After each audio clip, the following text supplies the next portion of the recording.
uli die sombran zelten meg. Et zu ite saluda antes diu hum niga. Radzauds and malak estrezas duretin todo in memu. A no gi distancia gumugubu gi palu zangiman ma guafi Ikonum nasugi airi prebatu la noci nai banderata gaigi pues atan fanni bandera kau Esta pagua pumalala Gilo tanu man libri Sentami ti man ko badi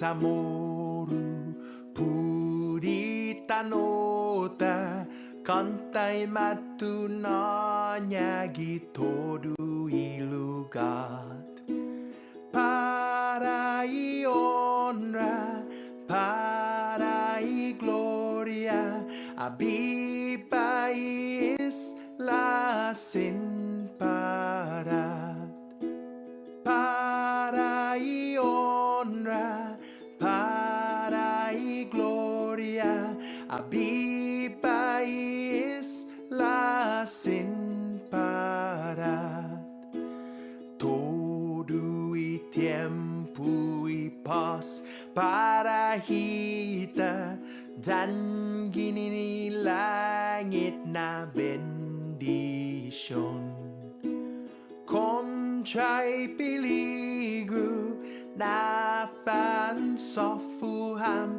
Zeus protegis languahon Conchai peligro na fan sofuham Zeus protegis languahon Osaina, Oleniti, Inumari, Amines, Muntan, Minale. Osaina, Oleniti, Inumari, Amines, Muntan, Minale.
other day. I wrote down all the things I said, but I couldn't.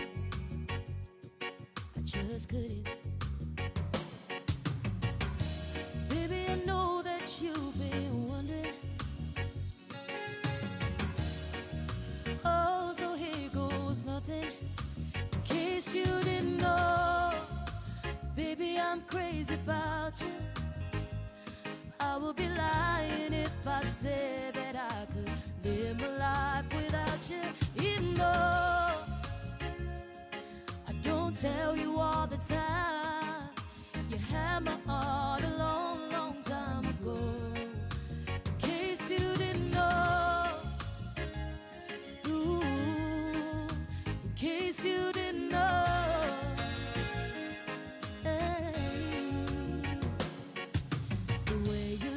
Tonight, that second glass of wine got me thinking. Ooh, there's something about the kiss. Boy, you didn't mean it. Got me thinking. I'm thinking. One of the things that I've been feeling.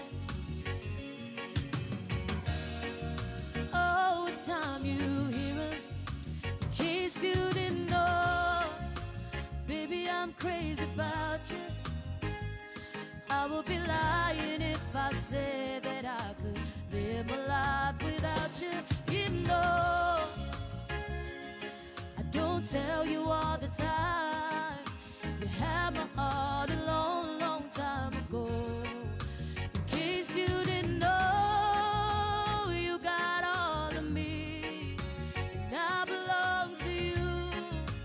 you're my everything. In case you didn't know, baby, I'm crazy about you. I would be lying if I said that I could live my life without you. 'Cause even though I don't tell you all the time, you had my heart a long, long time ago. In case you didn't know, ooh, in case you didn't know, in case you didn't know, ooh, in case you didn't know.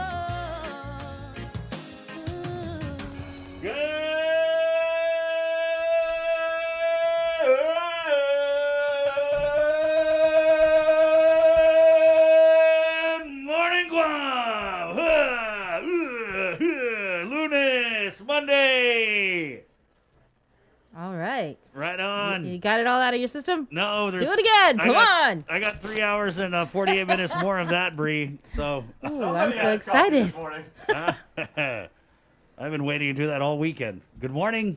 Good morning. Good morning to Nancy Darty Shirin from Georgia. Good morning. If you are a championship caliber football team and your team either lost yesterday, as in the chance of national champion LSU, or is losing at home today, as in the case of world champion Kansas City Chiefs. Ouch. All right. Hey, good morning. Anching Tovis on our Facebook live feed. Also, Angel Pete, Quintanilla Castro. Good morning, Tata Chalampago and Orta. God bless you all. Anching, Viva Las Vegas. They're sitting pretty right now. Good morning to Big Island, Hawaii. That's from Dino. Good morning to Dominic Mendiola coming to us from Nashville, Tennessee. Sarah Martin writes, hello, Guam from Missouri. Wow. Alpha Angelin in Pago Bay. Velma Mendiola writes, good morning from Otagua Jigo. Shout out to NBG AMI Cleaners doing an awesome job. We have a shout out from our friend Nook coming to us all the way from the East Coast in North Carolina. Good morning. All right. Renee Labra Warren writes, good morning from Hawaii. Annie Bond says, good morning from Killeen, Texas. Angeline Elemento Hafide all the way on the other side of the island. From Pago Bay. Chamorita Reyes, good morning, Chamorita. Humphrey, good morning, Chris, Serena, Jason, Joe, Sir, KUAM, Guam, CNMI from the beautiful hillside of Sin City. More football country because we are getting love from Pat McGillan, who is saying, Hafaday, I am in Georgia. All right. Thompson Rakin writes Hafaday Guam from Everett, Washington. You guys probably already read this. Sarah Martin, hello, Guam from Missouri. Did you guys read that one? Yep. You did? Oh. And they won. They won yesterday. They beat LSU, the national defending champions, 45-41. I know another team that won yesterday. Yeah. Okay. Raise your hands. Put a finger down if your alma mater beat your arch rival. Oh, That yes, would be yeah. Congratulations, Oklahoma. They beat Texas in the Red River rivalry. We also have Angel Pete writes, like your color, Sabrina, you're still the one. Dominic Mendiola off a day from Nashville, Tennessee. What else we got here? Carmen Davis from the City of Angels. Hello to Los Angeles. Christian Oko, good morning, everyone watching from Manilao. Carmen Davis, hello, beautiful people from L.A. Brennan Fausto writes, go Packers, good morning. There you go. I guess that go pack go, go pack go. There you go. Make that a thing. Debbie Davis, hi from Bardstown, Kentucky. Sabrina Salas Mentanani, Chris, Jason Salas, all at KUAM and all on Guam. Hey, Debbie Deb, lookout weekend. You guys got that? Off a day from Louisiana. That's from Anthony Kaminga. Wait, did the kids even get Debbie Deb anymore? Per Dela Cruz, what's up, Whisper? Hi, Hey, KUAM, Whisper. Fam Bam. Andrew Mesa, Jotting Your Rules, good morning. Hey, Whisper. Good morning to my people of the South. The people of the South! Oh, good boy. morning on you. Yeah, the Pelican State. We were saying how LSU lost, but we're still getting half a day love from Louisiana. Good food down there. Good food. Good morning, Malesso, Umatic, Talafofo, Inarahan, Malolo. Home of McCrouts was popping this weekend. Oy. Good. Oh, yeah, that's right. Good morning to all our frontliners. Good morning to all of our backliners. Half a day to everybody in Estumbo and Nick Tams who have been enjoying that brand new road that they're building for now, the Marine Corps Camp Blas. Have you guys taken that road? I drove by there yesterday. Yeah, it's or really Saturday, nice. Yeah. Janet Olivares writes, good morning from San Antonio, Texas. Yeehaw! That's Texas, right? Yeah. Okay. It's like a do-see dough when I grab your partner by the hand, go and fry up that can of spam. Yeehaw! Okay. Bennett Luan Duenas writes, buenas. Anthony Kaminga, jealous of the Guam seal mask. Oh, ho, ho, ho, ho. Can you rock that thing a little bit? Because that's beautiful. It is great. Thank you, Crowns. Nice. All right. It looks very comfortable, too. What kind of material is that made of? Like a cloth. That's a cloth, right? It's like a cloth one, yeah. Washable. Yeah. It's washable. Thank you. Okay, wait. This one is from Guam Funny Memes. Okay, yours is a little bit more fit. You actually look like one of the characters from like Mortal Kombat. Oh, yeah, she does. Yeah, because it's fitted for the... Can you say that? Get over here! Finish I him! think- Finish him! I think you did a good job. Yeah. Yeah, Guam Funny Memes, they gave us a bunch of Halloween masks, too, so we're going to actually be giving away some of Yes. those coming up. We'll start maybe this week, next week. They're all over Payless, so thank you guys again. That's one cool thing about this, silver linings, right? COVID, is we've seen so many of our local brands step up and offer us cool and creative ways to represent our island and our culture and be safe doing it. We So, have a shout out, guys, from somewhere we have never heard from before. Lawrenceburg, Indiana, from Vivian Rinard. And by the way, because Halloween is coming up, the movie Halloween, Haddonfield, Illinois does not exist. I know everybody always argues about that. They're like, is that really a place? Haddonfield, Illinois does not exist. we got Pasquad Nurserin writes off today from North Good Dakota. Indiana. Guam Guy, first time here from Vero Beach, Florida. Vivian, oh yeah, you got that already. We also have Georgia Vaughn, Bay Point, California, Bay Area. Anthony Kaminga writes, Sabrina looks like all yellow scorpion. Scorpion, see? Is that a That's the Mortal character? Kombat. That's Mortal okay. Kombat. Yeah. Nice. You ready to do I gotta combat watch this that. morning, Bree? Sabrina Salas Matanani. Finish him! Flawless victory. Talk about the audit. Flawless audit. Hey, it's the link on the Breeze 93.9. Good morning on you. It's Monday, 6/19. We have been in a lockdown, a peak or one, a so-called lockdown. 8 weeks. We keep saying 8 weeks, though. I know it was August 14th, so it's October 14th now. August to September, September to October. So it's a couple months strong. Yeah, there's still virus out there. Obviously, the numbers continue to spike. I saw some interesting stats reporting the total from the last 7 days. I know you got that, Bree. I'm sorry, what was that? There's a thing going around about the totals from the last 7 days, and it's pretty alarming. 7 days. Yeah. Yeah, I think the numbers were saying like over the last 7 days in the aggregate, the number was like 11% overall. But what's really alarming is the last 2 days, like I think it was Saturday or Friday and Saturday. When you saw like the JIC numbers come out, they would say like, you know, okay, 35 positives, 30 some, and there were only 150 some samples. So that's basically 1 out of every 5 people that is getting tested this weekend. That's was positive crazy. for COVID-19. That's 20%, man. My COVID app hasn't gone off yet. I must be around some really safe people. Thank you, guys. Yeah, so hey, it's the link on the breeze. I know sometimes I wonder, is it working? Because it never, I get that is a good thing. It's not going off, but I'm just. Yeah, I know. I constantly check it. Like, Can you imagine when it does go off? Talk about Kellen heart No, attack. oh my god. Okay, wait. Please don't. Okay, can I be your tech support nerd for just a second, you guys? I mean, I am anyway, but what you want to do is not just run the app, but you want to make sure that you've actually enabled the notifications, like Bree was just saying. I believe you have to enable them. You have to allow the permissions. So you have to allow Bluetooth. You want to enable your location services, and you want to actually allow. Yes, and like, Says active. okay, wait, can you hold that to the Wait, camera? what do I do? We'll show the people. COVID alert. There we go. app. Okay. So what you want to do, and you can actually go into the Guam Enabled. COVID Alert app, guamcovidalert.guam.gov. If you have not downloaded yet, please do so. It's going to take care of our community. And like Sabrina's actually showing right here, there's a big screen, and it'll actually show Am you I which good? service. It says enabled, Yeah. active. Okay. If you get that big green check mark, that sorry, means I got a camera right here. that means everything that is supposed to be turned on is turned on. Okay. Good job, you guys. Good, Yeah. Good. And you can actually go in, and it's got this historical like record and say like how many times it's actually like polled and like and taken a sample. And like mine goes every day. Right. It doesn't go off every day, but like it takes a They should make an app like this for like good barbecue or Anyway. Good barbecue. Yeah, anytime there's good barbecue around, you're like, hey, there's good barbecue down the road. Dude, your app is gonna.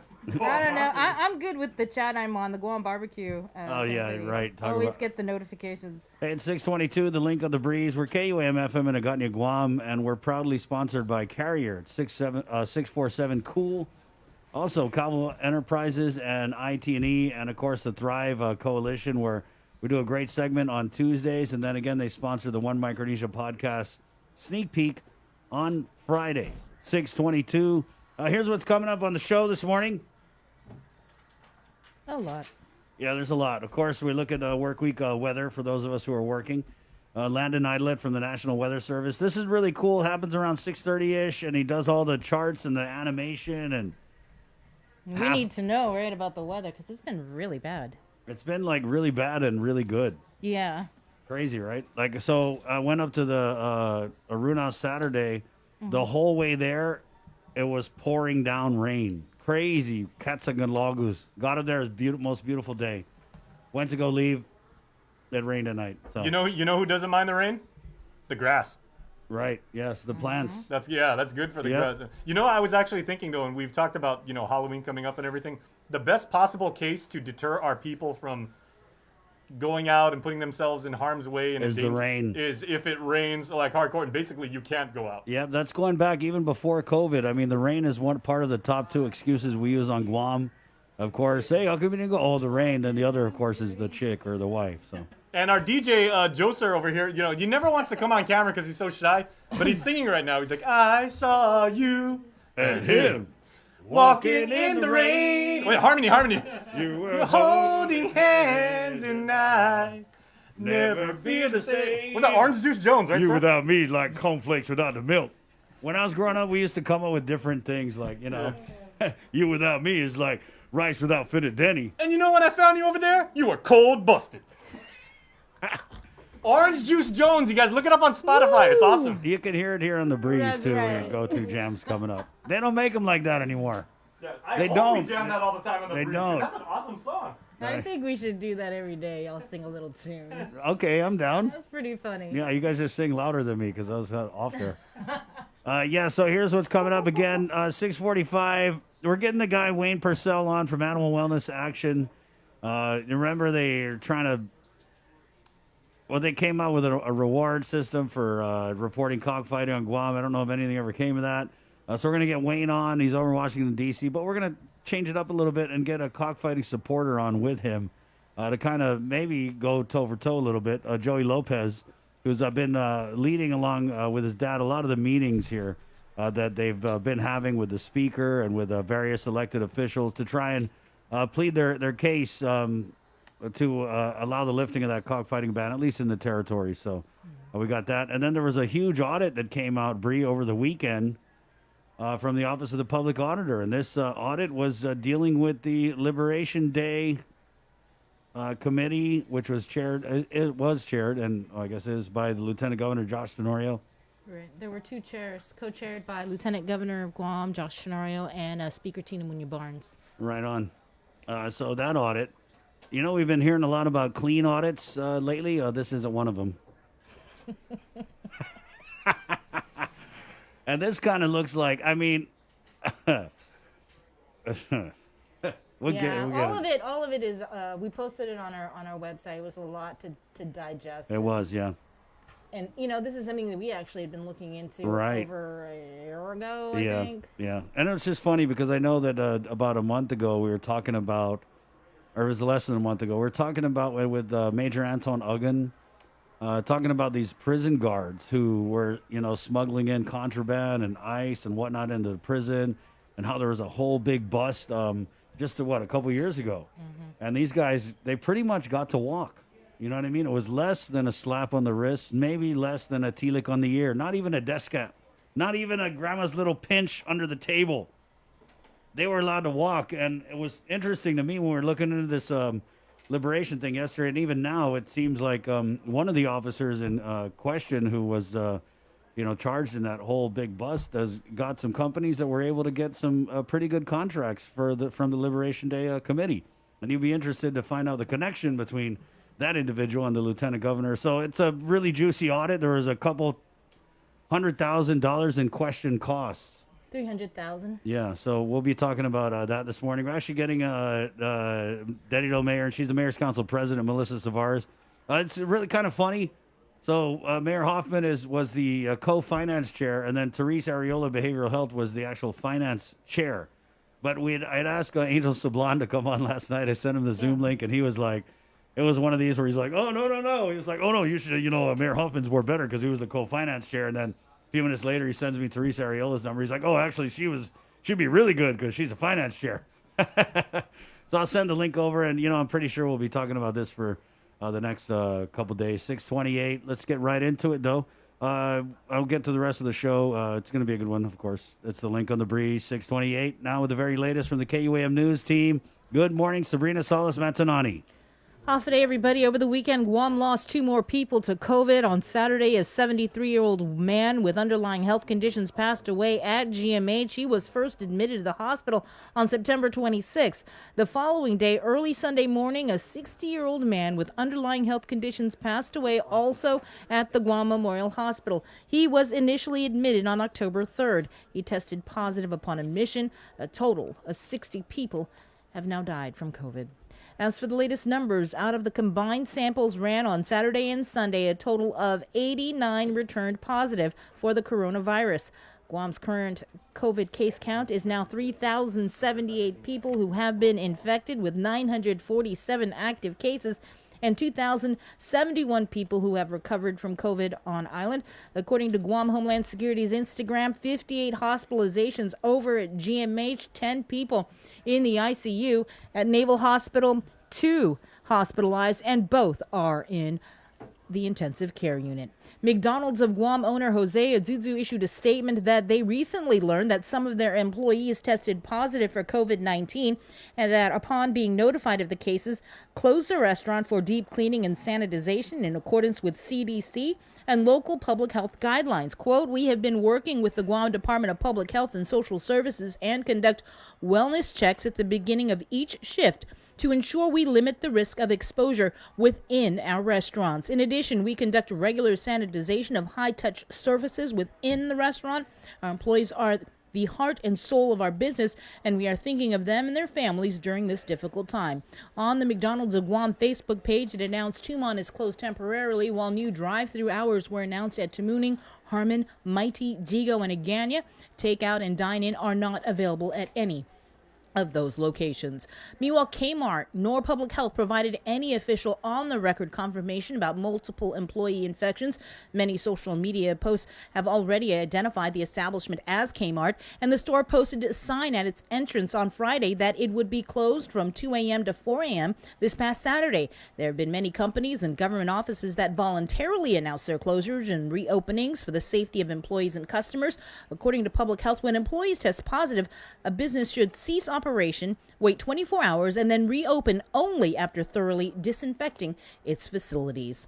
A Gagnon library employee is tested positive for COVID-19. According to the governor's press secretary, Crystal Paco San Agustin, the library and archival center have been closed until proper sanitization is completed. Staff were instructed to telework in the interim and monitor symptoms.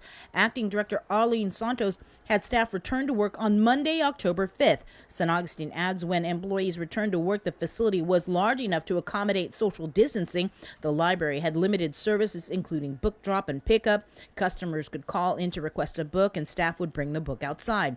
San Agustin says the library is 3 stories, and they were operating at under 25% occupancy at all times.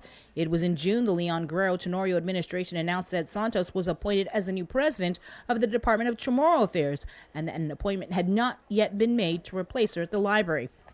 Now, San Agustin told KUAM that she is serving in both capacities, although in an acting capacity as the director over at the library. With more news, here is Tyler Matanani. Hafa good morning, everyone. I'm Tyler Matanani with your headlines here on The Link. In the wake of soaring unemployment and mounting business closures, the Chamber of Commerce will hold what it calls a community rally next Wednesday to show support for the reopening of the local economy. Chamber Chairperson Christine Valero. The focus is not against any decisions or any political figures, more so to just come together as a private sector community and, show our solidarity and basically show our numbers and ask, those that are in office, not as a protest, but to please remember us, to please remember that the private sector needs help. Basically, the chamber wants to send the message that the business community can and has operated safely, and that businesses should be allowed to operate at full capacity in order to survive during the tough economic times. Chamber President Catherine Castro. Money runs out at the end of this year. What's going to happen? We need to be concerned about this. So, as a business community, we want to work with our government officials. We want to be able to look, be forward thinking and how we can to open successfully and safely. The rally is scheduled to get underway at 9 a.m. Wednesday from the GPO parking lot. The motorcade will proceed to the Adaloop intersection. There, vehicles will turn around and head to the Guam Congress building for a peaceful rally ahead of the 10 a.m. legislative session. The chamber says it will make sure participants follow social distancing protocols. Since asking ratepayers to make payment arrangements to avoid disconnections, GPA spokesperson Art Perez says the response has been good, but unfortunately, power was cut to those who are not paying their bill. I will confirm there have been some disconnections. You need to, at least at some point, send a message that... Perez says GPA has continued to keep their lines of communication open to customers and really only disconnect if there is no communication at all. In addition, Perez says they've put forward a 12-month payment plan on a case-by-case basis for residents and businesses. You understand the PUA payments are slow, and when they do come out, there's a long line at the post office to get them, or the banks and so forth. GPA also offers tools to help make these difficult times more manageable. Services such as Energy Guam, which helps customers monitor their energy consumption by letting them know how much their power bill will be, as well as conservation messages. We know you're staying home longer, so your energy expenses may go up. In addition, GPA also has power alerts that notifies customers of power outages that may end up affecting virtual learning. That in turn can be used as documentation for students to present to school administrators and teachers. Pairs reminds that GPA does have drive-through options available as well as their call centers.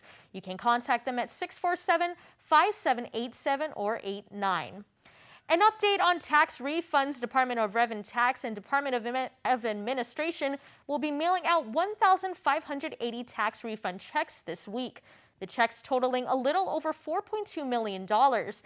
These checks including refunds that were garnished to repay GovGuam debts. They are for error-free returns filed on or before February 23rd, 2020. That's the news for now. We'll see you all tonight at 6 on Primetime.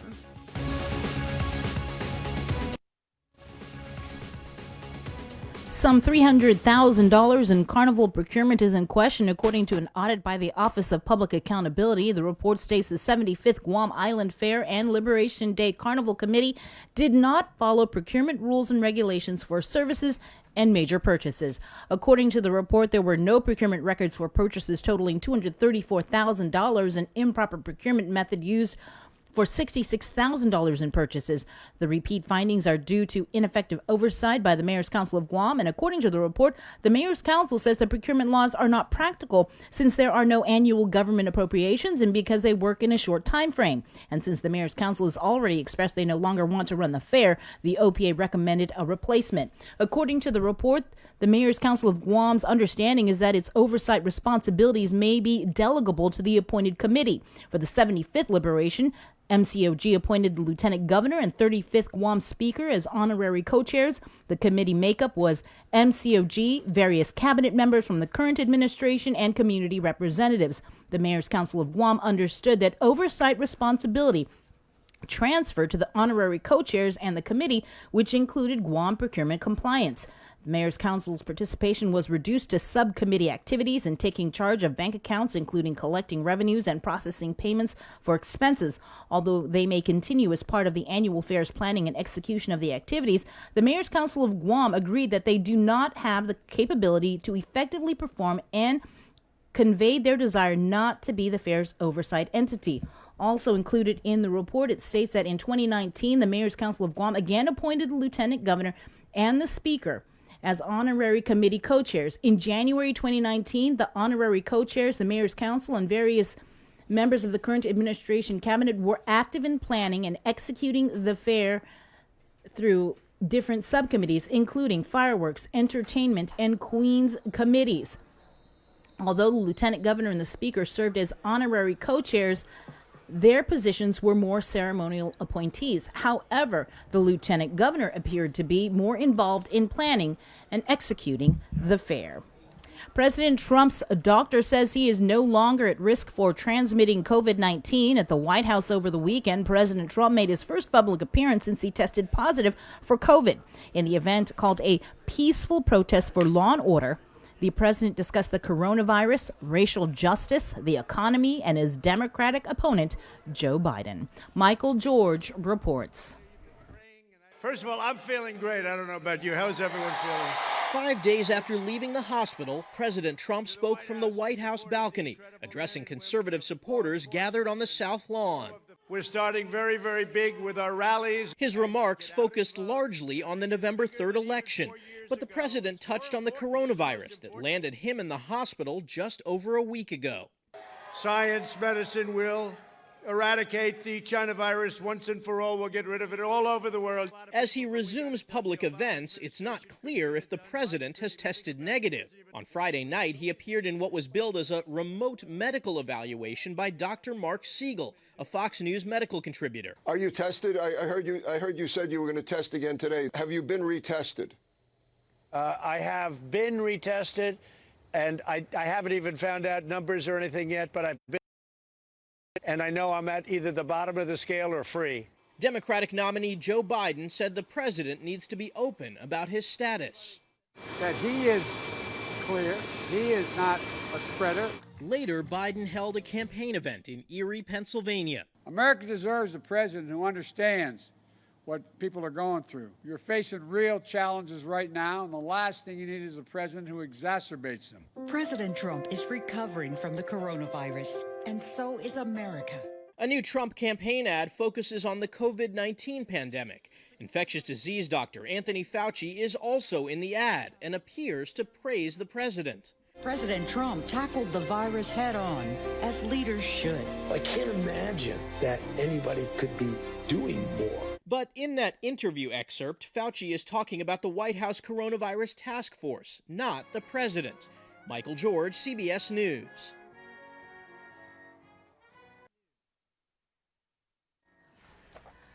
The Guam Department of Agriculture, Forestry, and Soil Resources Division has been awarded a $25,000 USDA Forest Service Fire Assistance Grant for the purchase and installation of a remote automated weather station, or RAWS. According to a media release, Forestry and the National Weather Service has partnered to increase Forestry's ability to better assess wildfire risk conditions influenced by weather and provide Forestry with up-to-date fire and fuels management monitoring. The RAWS will replace an antiquated and inoperable system that has been offline for over a decade.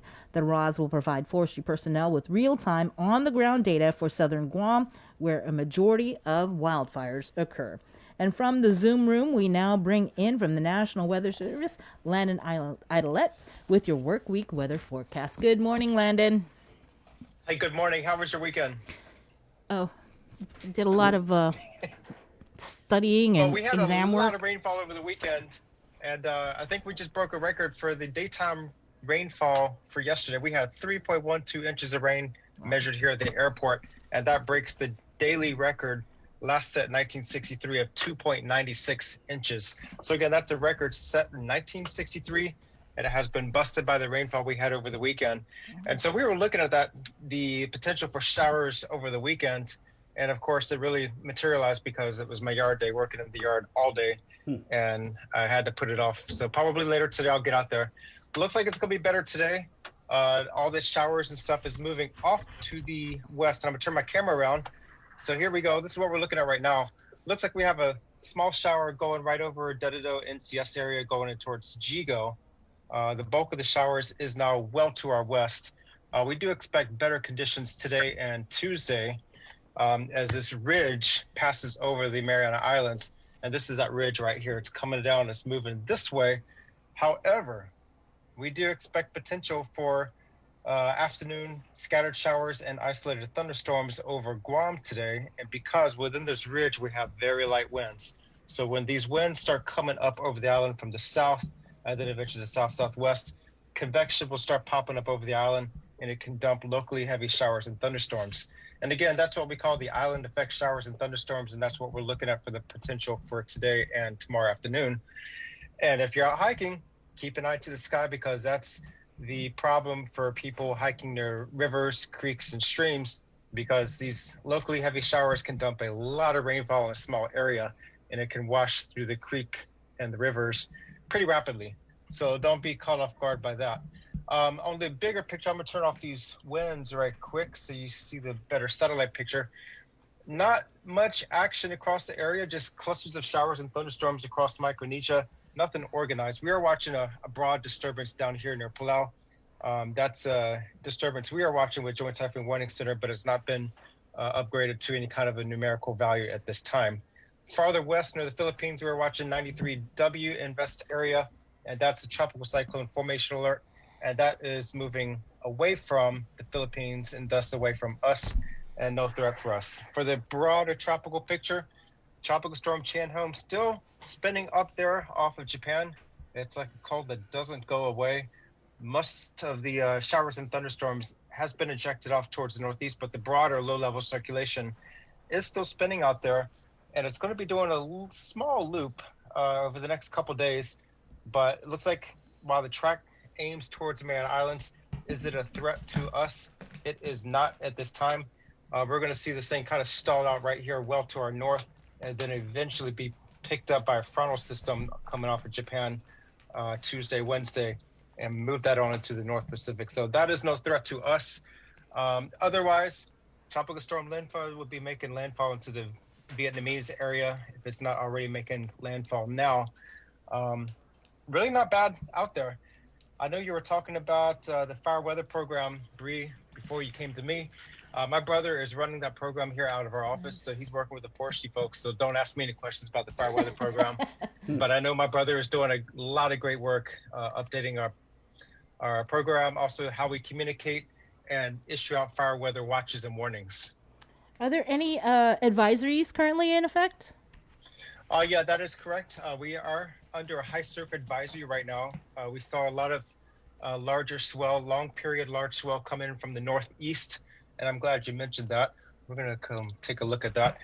That is from a frontal system that was well north of us, and this is where we're looking at the Tanapag buoy. So this is the directional spectrum right here, showing where the waves are coming from. So we have a small swell coming from the northwest, but the larger peak swell, where all that energy is, that's coming from the northeast. So we do have a high surf advisory for north-facing reefs of Guam and the CNMI, and that's going to be going through this afternoon. We saw that peak of swell and waves yesterday. I was talking to the folks at Retidian Wildlife Refuge in the afternoon, and they said, hey, we have a lot of swell coming up. And so the guys here at the operations, we're watching that. They issued the surf watch yesterday, early afternoon. So we reached the peak, and that's going to be going down through this afternoon, and we should see the surf advisories fall. So again, avoid the waters facing north as the surf remains high and the high rip risk remains in place. That's all we got right now. And that was a lot. Thank you so much, Landon. Stay safe. Yes, y'all have a great day. All right, take care. You too. We'll see you. Wash your hands. 6:46. We'll take a short break here on The Link, The Breeze 93.9. Catch The Link on Breeze. Pepsi Guam Bottling, a local company. We produce your favorite products right here on island, like Pepsi, Mountain Dew, Hanum, Chamorro Punch, Tropical Ice, and more. We've invested millions into local production and will continue to upgrade our facilities and provide local jobs so you can truly buy local. Our long history of producing the freshest and best products will continue. This is our vision. Pepsi Guam Bottling. Your generosity can change lives. Disasters won't stop during this global pandemic, so neither will we. The Guam chapter of the American Red Cross is calling on the continued support of the community to assist with their mission of providing disaster relief and recovery efforts, military family support, and life-saving training and certifications. In times of emergency, our support will not waver, and we pray that your support of our efforts will continue as well. We invite you to join us in commemorating our 20th annual signature fundraiser virtually this year by supporting the Red Ball in a Box. We will be delivering special red boxes, which include a 4-course dinner from Micronesian Chefs Association and wine to our patrons and sponsors. As a sponsor, your company and message will also be featured in a special television tribute to the Guam chapter of the American Red Cross. For sponsorship opportunities and more information, please call 688-0280 or visit our Instagram or Facebook page. Let's support our community. Though we're apart, we're still together in generosity and support. Celebrate National Pizza Month with the Pepsi Pizza Report. Pepsi helps celebrate this tasty month with an easy way for you to win Pepsi and pizza. Post a photo of yourself enjoying your favorite Pepsi beverage to KUAMNEWS or Uno Instagram or Facebook pages to enter to win Pepsi and pizza from one of our pizza sponsors. Catch the Pepsi Pizza Report every Thursday on KUAMNEWS' The Link Morning Show and on the social media pages of KUAMNEWS for reports, tastings, and everything pizza and Pepsi. We have just one voice representing us in Congress, one person to advocate for all of our needs and tell Guam's story to the nation. That's why I'm running to be Guam's next delegate to Congress, to serve as the kind of representative you deserve. But what does a vote for me guarantee? It's a vote for someone who can tell the Guam story, our sacrifices, our struggles, and our triumphs, and why we matter to America. It's a vote for competency in securing more resources from the federal government, not as a handout, but because we are vital to the country. It's a vote for trustworthiness.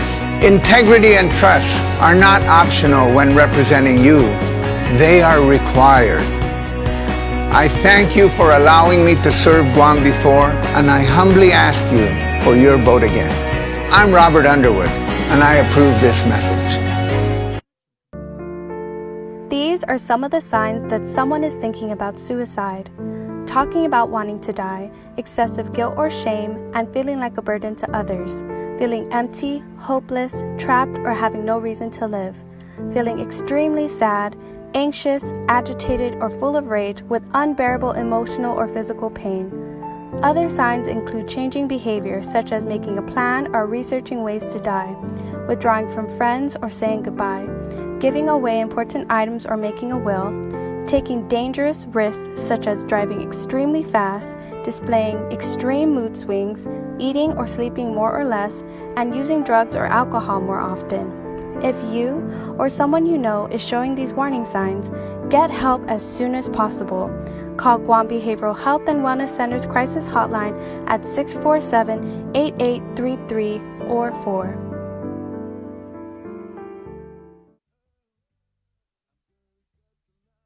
We got your 6. At 6 a.m. with the link on Breeze 93.9 FM. Bree and I connect you with all the latest news and information you need to know to start your day. Then check back with Guam's news leader at 6 p.m. for the day's top headlines with KUAMNEWS Primetime. From 6 a.m. to 6 p.m. and everything else in between with KUAM Digital, we got your 6.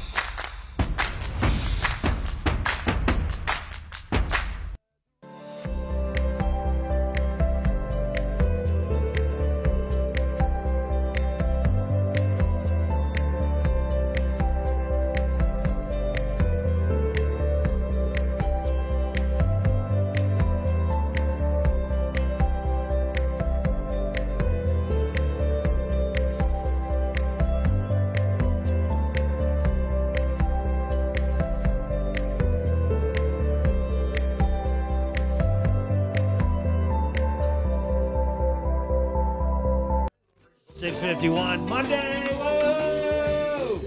I'm trying to give Monday vibes the same vibes as Friday. I know. Weird. 6:52. Morning. We're going to bring on here in our KUAM News Zoom. Bring on the counter voice over the phone. We have Wayne Pacell of Animal Wellness Action Group. As you guys may recall, these guys, I think they kind of surfaced maybe last year, Wayne, and weighed in on this. When the federal cockfighting ban went into effect, they had a pretty big push here, offering rewards for people who turn in anybody cockfighting. I know they've had a couple releases, and there was a case that was filed in the district court by Sid Freeland Song and Ray Bree. Yes, and I believe he actually lost that case. Right, and he was basically saying that it was a federal overreach, right? Right, Yeah. Violation of constitutional rights that, it's ingrained in our culture. Correct. Right. And I'm pretty sure you would disagree with Sedfree's argument, right, Wayne? Yes, I do, and I was glad to see the court rule in favor of the United States on that one. Right, and so, I'm curious, we haven't really heard from you guys during the pandemic, so what kind of prompted this resurfacing of animal wellness action that we're now seeing you guys? Did you send out a release? Because I couldn't find it. Yeah. Yeah, no, we've been pretty active. There was a little period there when things just shut down a little bit in the United States on the COVID issue, and there was a little bit less attention to some of animal welfare issues compared to the public health concerns. But I think we had been anxiously awaiting the news about the U.S. District Court case that the gentleman had filed some months ago. And this is the second federal district court ruling to affirm the federal law. There was a similar case in Puerto Rico. The United States District Court for Puerto Rico ruled in favor of the United States, saying essentially that the U.S. has the authority to ban dogfighting and cockfighting everywhere in the United States. And again, Chris and Sabrina, this is not an issue of somebody picking on Guam or somebody picking on American Samoa. This is a national law that applies to Oklahoma, Alabama, Guam, every part of the United States. And, our view, as you know, has been that staged animal fighting is wrong. People have been making a cultural argument forever Louisiana, Cajuns made the argument. Latinos in New Mexico made the argument. Rural whites make the argument in Oklahoma. And it's now pretty much a consensus position in the United States that stage fighting is wrong. I wanted to follow up on something you guys did. I want to say it was last month regarding some sort of investigation about the illegal transportation of cockfighting birds, I think from Hawaii to Guam. About that? Sure. So the United States passed a law in 2002, so 18 years ago, that forbids any interstate movement of animals for fighting. So whether it's dogs or roosters, you can't move a bird from Alabama to Mississippi, Texas to Washington State, Florida to Puerto Rico, California to Guam. That's been outlawed for 18 years. What happened just a couple of years ago is that the Congress passed an amendment to that statute that essentially reinforced the idea that animal fighting is everywhere, not just the fights themselves, but the transportation of the animals, the use of the knives and the ice pick-like devices called gas that they affix to the bird's legs. So we knew for a long time to move birds to Guam from the mainland or from Hawaii. And we asked the Guam Department of Agriculture for its shipping records for live animals. The Department of Agriculture maintains shipping records for all the animals that people are seeking to import into Guam. We scoured those records, 2,500 pages, and we essentially found that what we believe are 8,800 fighting birds that were shipped to Guam over a 3-year period between late 2017 and late 2019. So basically about 3,000 birds a year. These birds are valued anywhere from $200 to $2,000 per bird. And it was clear to us that these were coming from cockfighters. We went back, there were 71 shippers from the United States. The number 1 state that was shipping was Oklahoma. The number 2 state was California, and the number 3 state was Hawaii. We looked at the 71 individuals and basically found on their social media that they were involved in cockfighting, sales of birds to other places. And we essentially determined that these were for fighting purposes. We sent that information to the United States Attorney for Guam and the Northern Marianas Islands. And we've also sent information to the U.S. attorneys in Oklahoma, to the several districts there, Alabama, the other states, because this is contraband. It's illegal trafficking of fighting animals. It's a federal offense. It's been an offense since 2007. It was banned in 2002, but made a felony in 2007. Since the federal ban on cockfighting went into effect, have you guys received any reports of any sort of like underground cockfighting activities on island?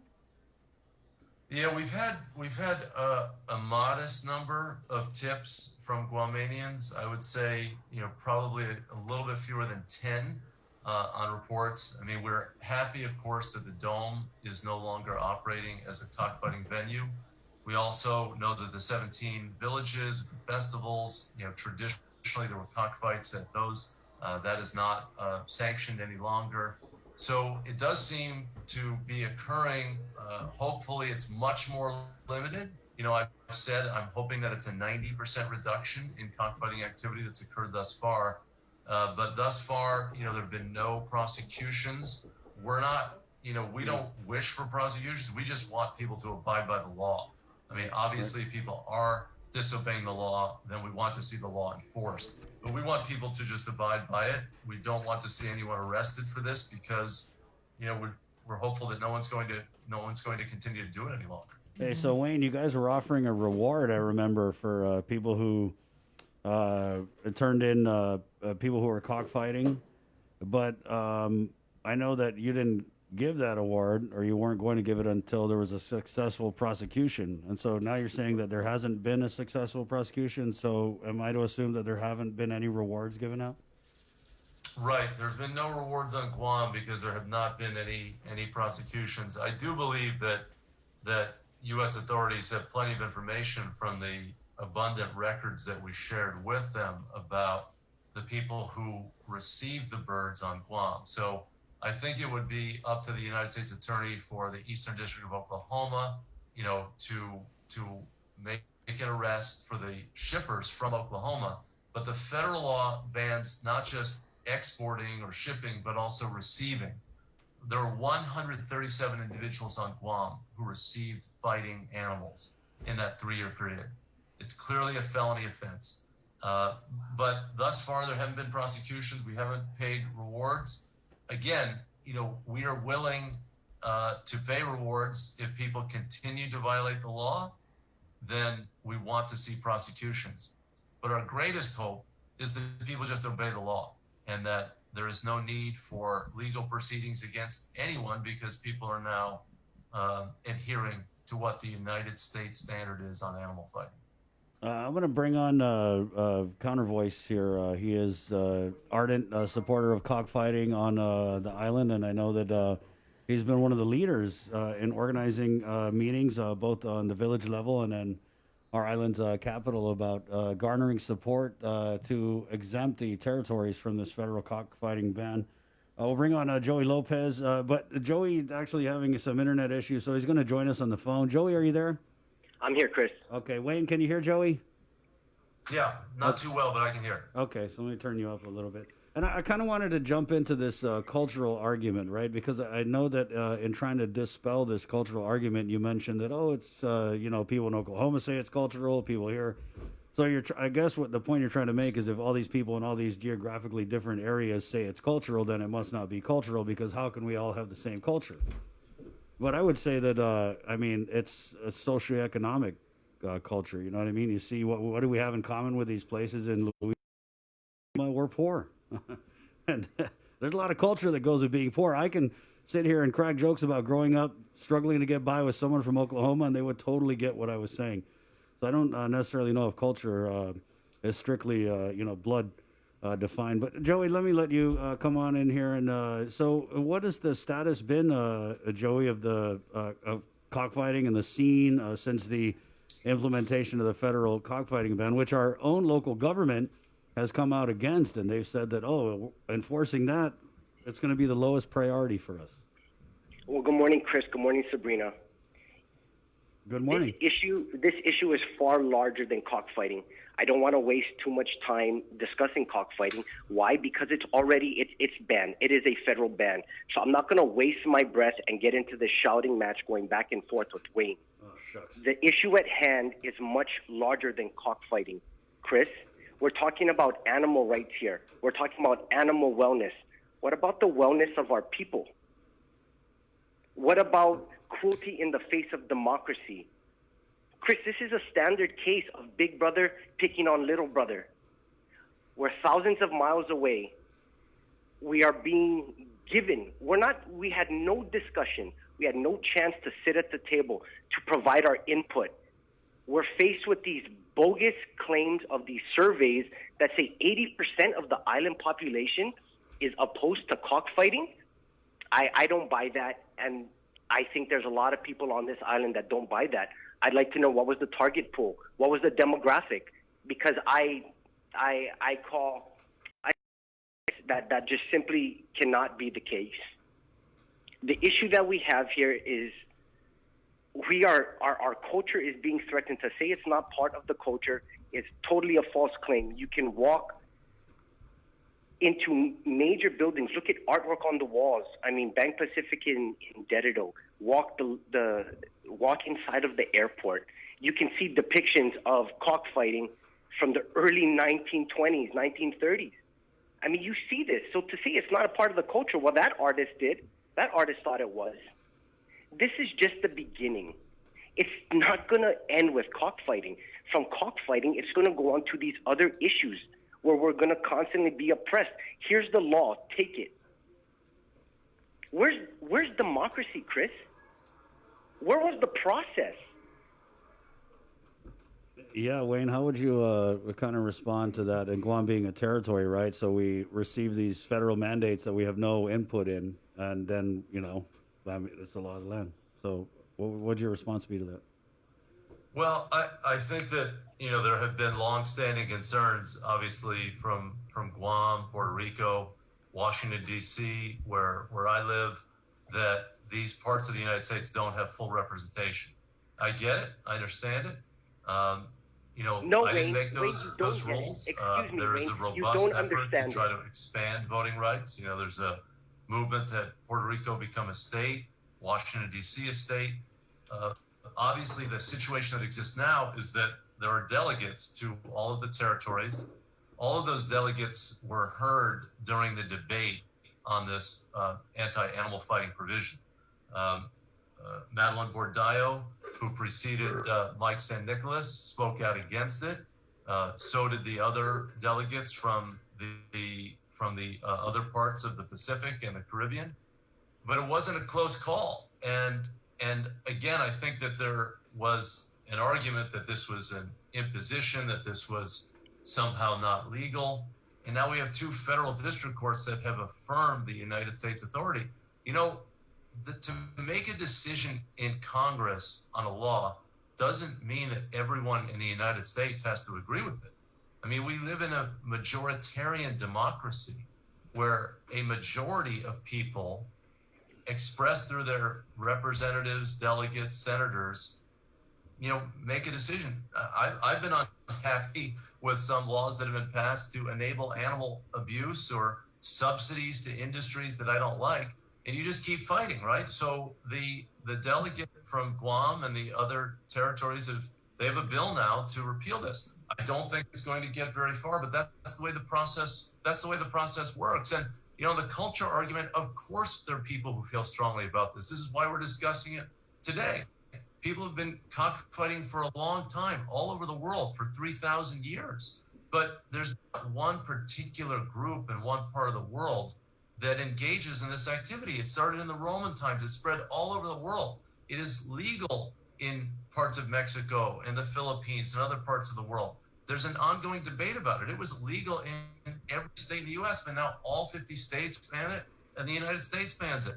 That's the process and how it works. I mean, if people say, well, this is this slippery slope, well, we do allow lots of uses of animals, but we make judgments that certain practices are inhumane or cruel. And that's what's happened here. And I understand that people who are enthusiasts dispute it, but this is why we have rules in our society. Joey? No, Chris, I firmly would beg to differ. We're an island that's predominantly Catholic, correct, Chris? Yep. You know this. You can go ahead and talk directly to Wayne, Joey. Okay, Wayne, we're an island. We're predominantly Catholic. This is just the beginning. First, you start with cockfighting. It never just ends there, Chris. Let's say we get some progressive train of thought here that says, no, Chris, Wayne, we're not going to do Chamorro Month anymore. Why? Well, because it disenfranchises the other ethnic groups that live on Guam. Okay, no more Chamorro Month. Then it starts with Chamorro Month. Then what next, Chris? We're going to get rid of Santa Maria Camelin Day, our patron saint, December 8th. Why? Because a progressive train of thought says, no, this is the process. You can't do this anymore. You leave too many people out. If we lose our culture, what will be left? What will be left? This is just the beginning. That cannot be said the majority rules. Yes, the majority does rule. I understand democracy. Where was our chance to participate in the discussion? Not to the delegates. I'm talking about the people that it's actually going to affect. Us living in Guam. Give you an example, Wayne. You guys have been trying for so long to disband the horse racing scene. Why can't you guys get rid of horse racing? You can't get rid of horse racing. Well, let's just call it facts. People who race horses have a lot more money than people that fight chickens or will fight dogs and things like that, right? This combat sport of animals. Well, in horse racing, you have a lot more money, lobbying power. NBC televises horse racing, for goodness sake. Right. Chris, with all respect, I say that the purpose of a horse race is not to injure the horse. The purpose of the horse race is to compete with speed and to win a race. And I think even the horse racing industry says that it does not want horses to break down on the track. It doesn't want them to fail. We just passed a bill in the Congress. We worked with the horse racing industry to stop race day doping of horses, where they give drugs to horses to enhance their performance or to get injured horses on the track. Now, there were people, trainers and others, who wanted to continue to medicate horses in these ways to juice them up and to get horses, who have pulmonary bleeding and give them Lasix. It was a debate, and there were two sides, and our side won in the House, and now it's going to be voted on in the Senate. We think we're going to win. But no one was saying in that debate with a big voice that all horse racing should be banned, because it doesn't hurt the animals to race. Fighting animals where they're where the intent is to injure or kill the other combatant is different. And that's why there's a distinction. Not all animal uses are equal. Some are viewed as more severe and harmful to the animals, and some end uses are also not considered to be essential. Food is something we need to survive. But just to, so killing a chicken for food for most people is different than watching birds kill each other just for human amusement. I think this is the debate that we're having in our society, but there are more people, I think, on Guam who agree with me and throughout the rest of the United States than with your view on cockfighting. But I agree there's a larger debate. There's no question about it. Well, Chris, we live here. You, me, Sabrina, we live on Guam. Okay, we're from here. We're going to ask the people, because I don't buy into this survey that came from Animal Wellness. It's false. We don't know the demographic, this 80% number. It's not accurate. We all know that. Everyone here knows it. You cannot pick and choose. Right now, I have a group picking and choosing. They're saying that Guam wasn't targeted. This was specifically targeted to the U.S. territories. They wrote this language in there to specifically target us. Chris, I'm afraid I wasn't able to catch most of that. I don't know if you could summarize that for me. Basically, we feel targeted here in the territories, is what Joey was saying. The language of the measure specifically targeted the territories. Yeah, well, the language of the latest measure did. This is the Fifth Amendment to the federal law against animal fighting since 2002. So the other provisions dealt with strengthening the law to apply to all states, and there were three holdouts. Really, there were 6 states dating back to the 1980s that had legal cockfighting, and Kentucky was one of them. A state court said that cockfighting was covered under the anti-cruelty statute. Then that left 5 states. It was Arizona, New Mexico, Oklahoma, Missouri, and Louisiana. And through state democratic processes, ballot initiatives, legislative activity, those activities were banned. But at the same time, the United States weighed in and said that that shouldn't be occurring there. And I must say that I want to make this point, Chris, that if the rest of the United States has banned this activity, and if the exports are banned, and Guam is just a small enclave of cockfighting, the view is that that's going to undermine the effectiveness of the cockfighting bans in the rest of the United States. That these cockfighters in Oklahoma and Alabama is going to say, "Oh, we're not going to fight them here. We're just going to ship them to Guam." Well, if it was such a big deal on Guam, why were they shipping 9,000 birds from the States to Guam? I mean, I don't think a lot of Guamanians were making a lot of money from this. Some were, no question about it.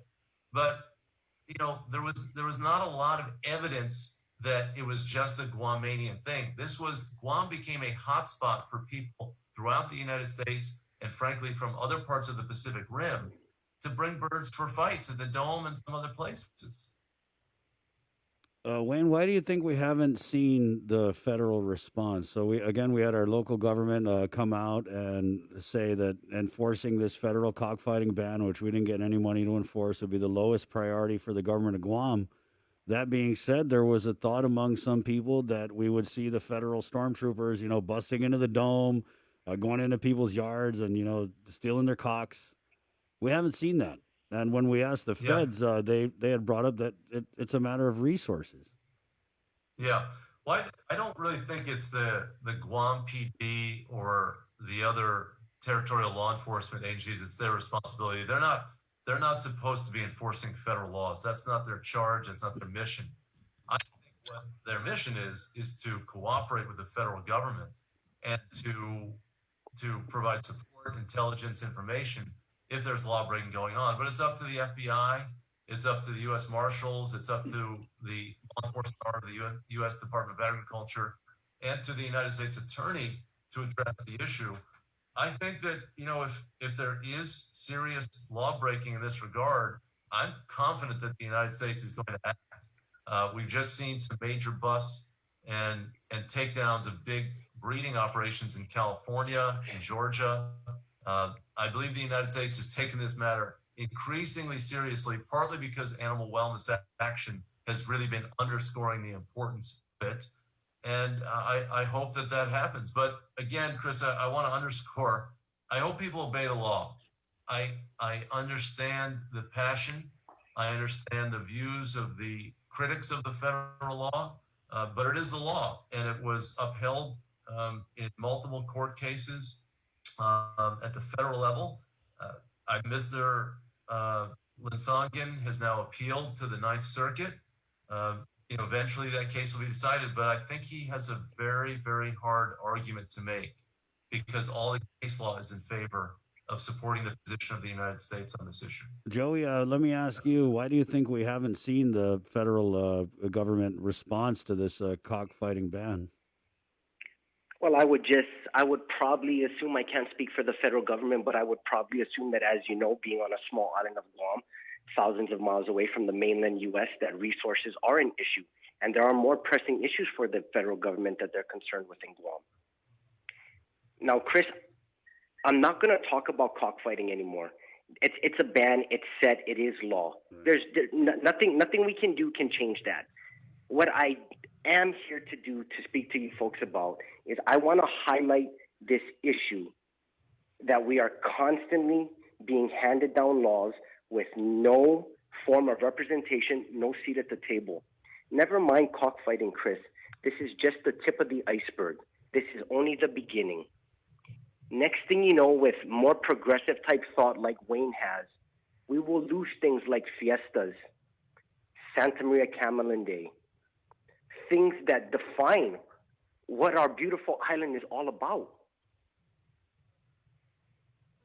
Okay?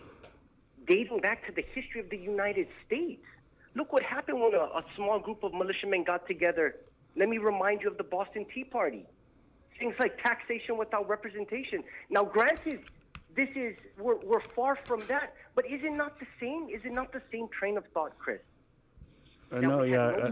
We had no seat at the table. We talk about living in a democracy. This goes against the fabric of what this country stands for. Nobody asked the people of Guam. He says Madeline had a chance to speak. Michael had a chance to speak. What about the people, Chris? We never had a chance to speak. There are far more pressing issues concerning our island that we need to be focused of. But they want to throw things like animal wellness into the forefront. What about human wellness? Animal rights, Chris. We're talking about human rights. Chris, can you vote for president? No, and I think that's part of it, Wayne, is that you kind of waited.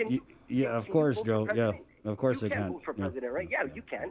But you know what, Chris? We pay federal taxes, don't we? They take out FICA taxes from your check, don't they? Mm-hmm. Okay. So are we less American now that we don't get to provide feedback into the laws that are supposed to govern us? This is the issue at hand, Chris. This is what we're talking about. I don't want to talk about cockfighting. I want to talk about our lack of representation, our lack for a seat at the table to be heard. Great. Wayne, I wanted to just follow up on something that Joey had mentioned regarding this, what he believes is a flawed survey.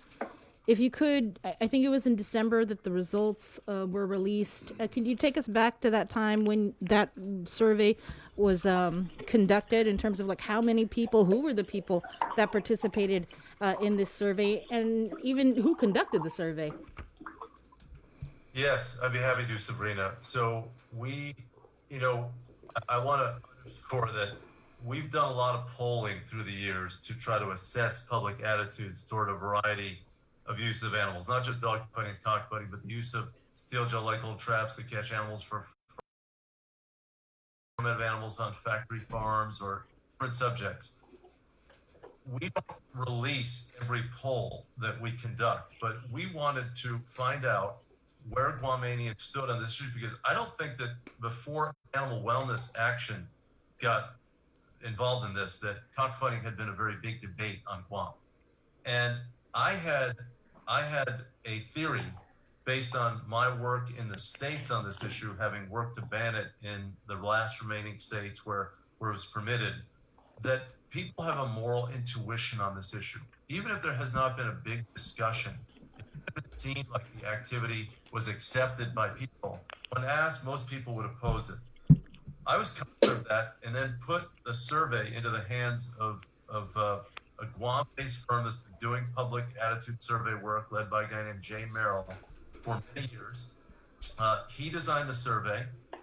He did a statistically valid sample of the Guam electorate, looking at all the different ethnic groups and political affiliations. So Chamorros, Filipinos, Pacific Islanders were all represented in their proportionality of how they make. It was a 400-person sample. I think it was a 15 or 20-minute interview with those individuals. And basically the conclusion was, when the data were crunched, that 61% of Guamanians, voters, favored the federal ban on cockfighting, 21% opposed it, and the rest, 18% or so were undecided.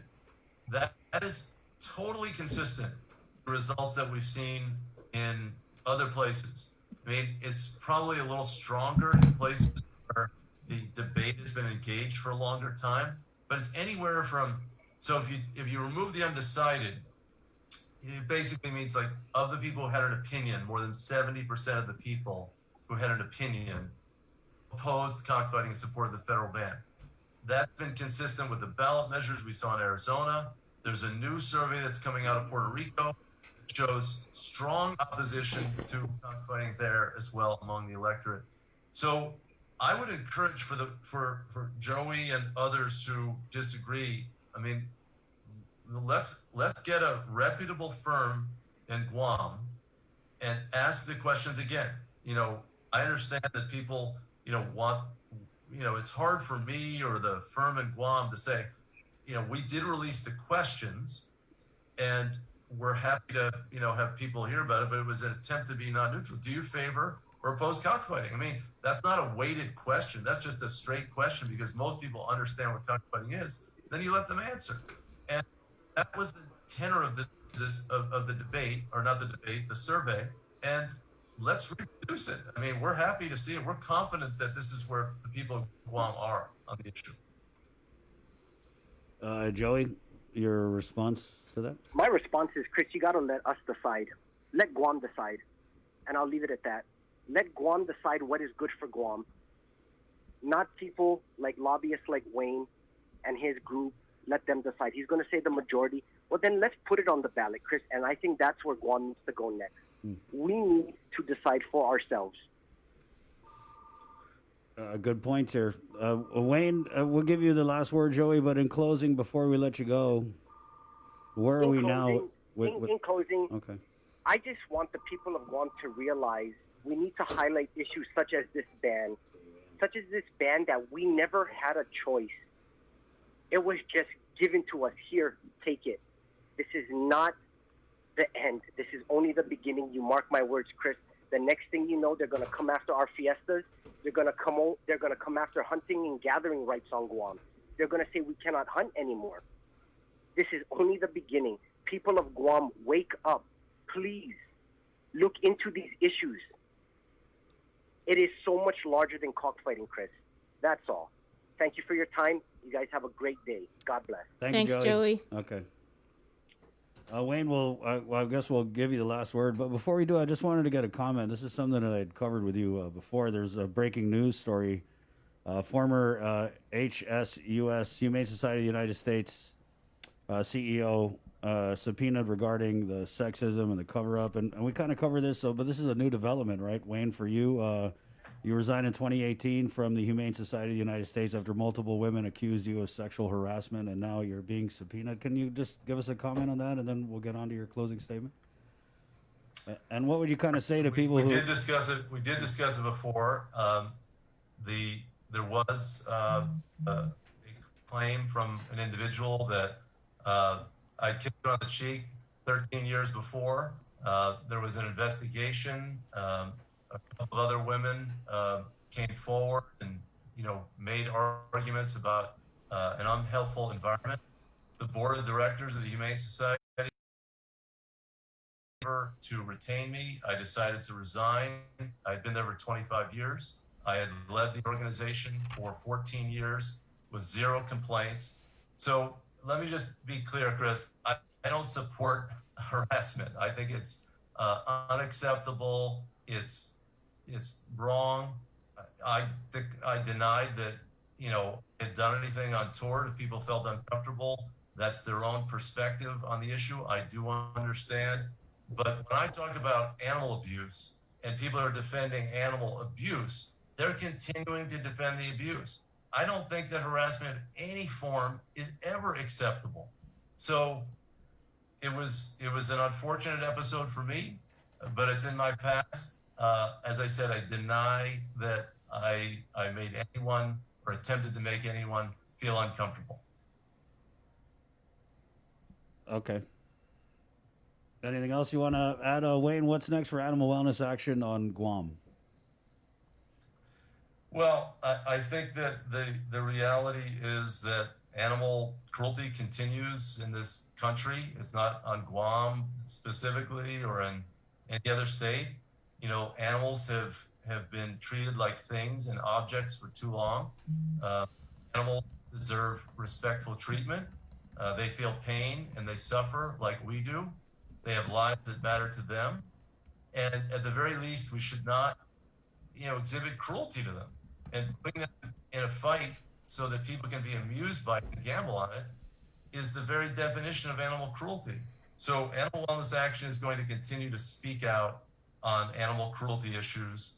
And, we know that there's another side because there's a lot of animal abuse. I'm really saddened to see some of the terrible cruelty cases that have come to light on Guam. And I hope that people do respond to the reward offer and help bring information forward that will result in the prosecution of people who drown dogs and do other terrible things to animals. That's not acceptable in our society. Thank you, Wayne. Thanks, Wayne. Thank you. Okay. Take care. I'll see you too. There you go. Interesting conversation here. I mean, obviously, I think that when Wayne waded into the island of Guam, I don't think he appreciated the gravity of a lot of the issues that we have with our status as a colony of the United States. And, Jolo's right. We don't have a say. And I think that carries a lot of weight. It's 7:28. We got to take a quick break, and we'll come back with Dedido Mayor, and she's also the president of the Mayor's Council of Guam, Melissa Savares. Talk a little bit about this audit, and then we're having public health. Al Silverio with the Public Health Mass Casualty Division, he's the head, and Patrick Soto, the case investigation lead. Obviously, we'll be talking COVID, 8 o'clock. Mary Rhodes, Guam Hotel and Restaurant Association. She threw us some interesting numbers, Bree, as businesses are required to submit reopening plans to public health, but she says nobody's really doing that. And so we'll talk with her as, we keep hearing the clamoring for businesses to reopen, but Mary Rhodes seems to think that a lot of businesses aren't doing what they have to do to reopen. And we'll get Mark Scott from the Guam Guy to catch up, all of that, and then KUAMNEWS Decision 2020 with Republicans Tony Atta and Jim Moylan coming up here on the link. It's The Breeze, 93.9. We are in the middle of the most serious health crisis of our lives, and it affects everything from jobs to schools to the way we live. In addition to worrying about recovery, we must now worry about health care. And we shouldn't have to make choices between food and medicine, going to the doctor, or buying gas. We all need access to healthcare, and now more than ever, we need hospitals and clinics which can respond to pandemics. We must get the vaccines and new treatments for COVID-19. We must be ready with ventilators and partnerships with the federal government for our emergency facilities and have pandemic plans which provide a secure safety net. We must be ready for the next crisis. And this takes a leader in Washington who is trustworthy and will work with local leaders and experts. This is why I am running for Congress. I humbly ask you for your vote. Si Diyos maasi, maraming salamat po. I'm Robert Underwood, and I approve this message. Celebrate National Pizza Month with the Pepsi Pizza Report. Pepsi helps celebrate this tasty month with an easy way for you to win Pepsi and pizza. Post a photo of yourself enjoying your favorite Pepsi beverage to KUAM News or Uno Instagram or Facebook pages to enter to win Pepsi and pizza from one of our pizza sponsors. Catch the Pepsi Pizza Report every Thursday on KUAM News' The Link Morning Show and on the social media pages of KUAM News for reports, tastings, and everything pizza and Pepsi. GU Self-Storage, conveniently located near the Harmon McDonald's. We offer affordable rates, online payments, and auto bill pay for your convenience. Plus gate access daily from 6 a.m. to 9 p.m. Call us today at 648-7867 for more information. Pepsi Guam Bottling, a local company. We produce your favorite products right here on island, like Pepsi, Mountain Dew, Hanum, Chamorro Punch, Tropical Ice, and more. We've invested millions into local production and will continue to upgrade our facilities and provide local jobs so you can truly buy local. Our long history of producing the freshest and best products will continue. This is our vision. Pepsi Guam Bottling. Your generosity can change lives. Disasters won't stop during this global pandemic, so neither will we. The Guam chapter of the American Red Cross is calling on the continued support of the community to assist with their mission of providing disaster relief and recovery efforts, military family support, and life-saving training and certifications. In times of emergency, our support will not waver, and we pray that your support of our efforts will continue as well. We invite you to join us in commemorating our 20th annual signature fundraiser virtually this year by supporting the Red Ball in a Box. We will be delivering special red boxes, which include a 4-course dinner from Micronesian Chefs Association and wine to our patrons and sponsors. As a sponsor, your company and message will also be featured in a special television tribute to the Guam chapter of the American Red Cross. For sponsorship opportunities and more information, please call 688-0280 or visit our Instagram or Facebook page. Let's support our community. Though we're apart, we're still together in generosity and support.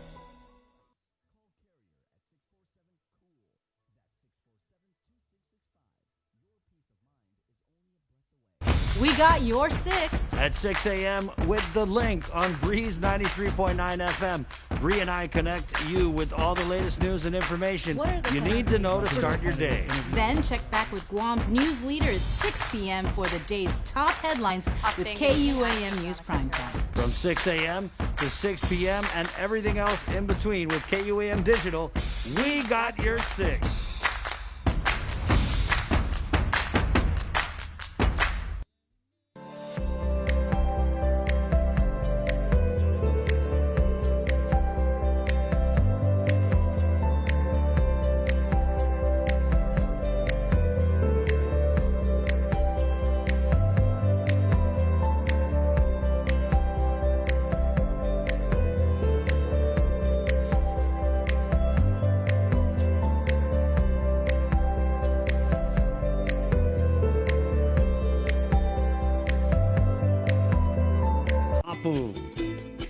The show is proudly brought to you by Carrier. Keep it cool. 647-COOL. Cabo Enterprises, ITD, and the Thrive Coalition. Good morning. We go back to the KUAM News Zoom room where it's been sanitized. And I know Mayor Savars has already helped herself to one of our virtual... it's Bucci Bucci, virtual Bucci Bucci this morning, Mayor. Unmute. Good morning. Yep. Good morning, Mayor. Good morning. There she is. All right. So, of course, thanks for joining us. And we brought you on here because, man, it looks like this audit, they done throw you, the whole council, under the bus. This is a liberation Day Committee audit. Long time coming, of course. I guess just first, what's the official response from the president of the Mayor's Council of Guam on this audit's finding, which I know Bree will go into? Okay, I just read it this morning, and one of the things it's an opinion of the OPA. Of course, the Mayor's Council by law oversees all of the liberation festivities, and that the audit is based on the 75th liberation, which was a milestone liberation. The proceeds from that, of course, were donations. There was no government funds earmarked just for this, appropriated for this celebration. There were many events that were, of course, being the 75th, we had a big, we oversaw the weekly meetings with the Lieutenant Governor Tenorio as the honorary member of the committee, as well as the speaker. Speaker Barnes was also an honorary member. Mayor, let me just, if I could, just let me interrupt you there, right? So I know that the audit said that while the Lieutenant Governor was the ceremonial chair, it seemed to imply that he was more involved in things than a ceremonial role. So how involved were the speaker and the Lieutenant Governor in awarding some of these these questioned costs? Yeah. Well, one of the things is that, the Mayor's Council being the organization that received under the Guam Island Fair, they received the donations. And then, of course, any vendor payment, we were the ones that did pay out the expenses. So therefore, of course, the audit was based on us receiving money and paying out. And then, of course, there were cases, several events came up to draw the crowd to the Guam Island Fair, which was the Liberation Carnival.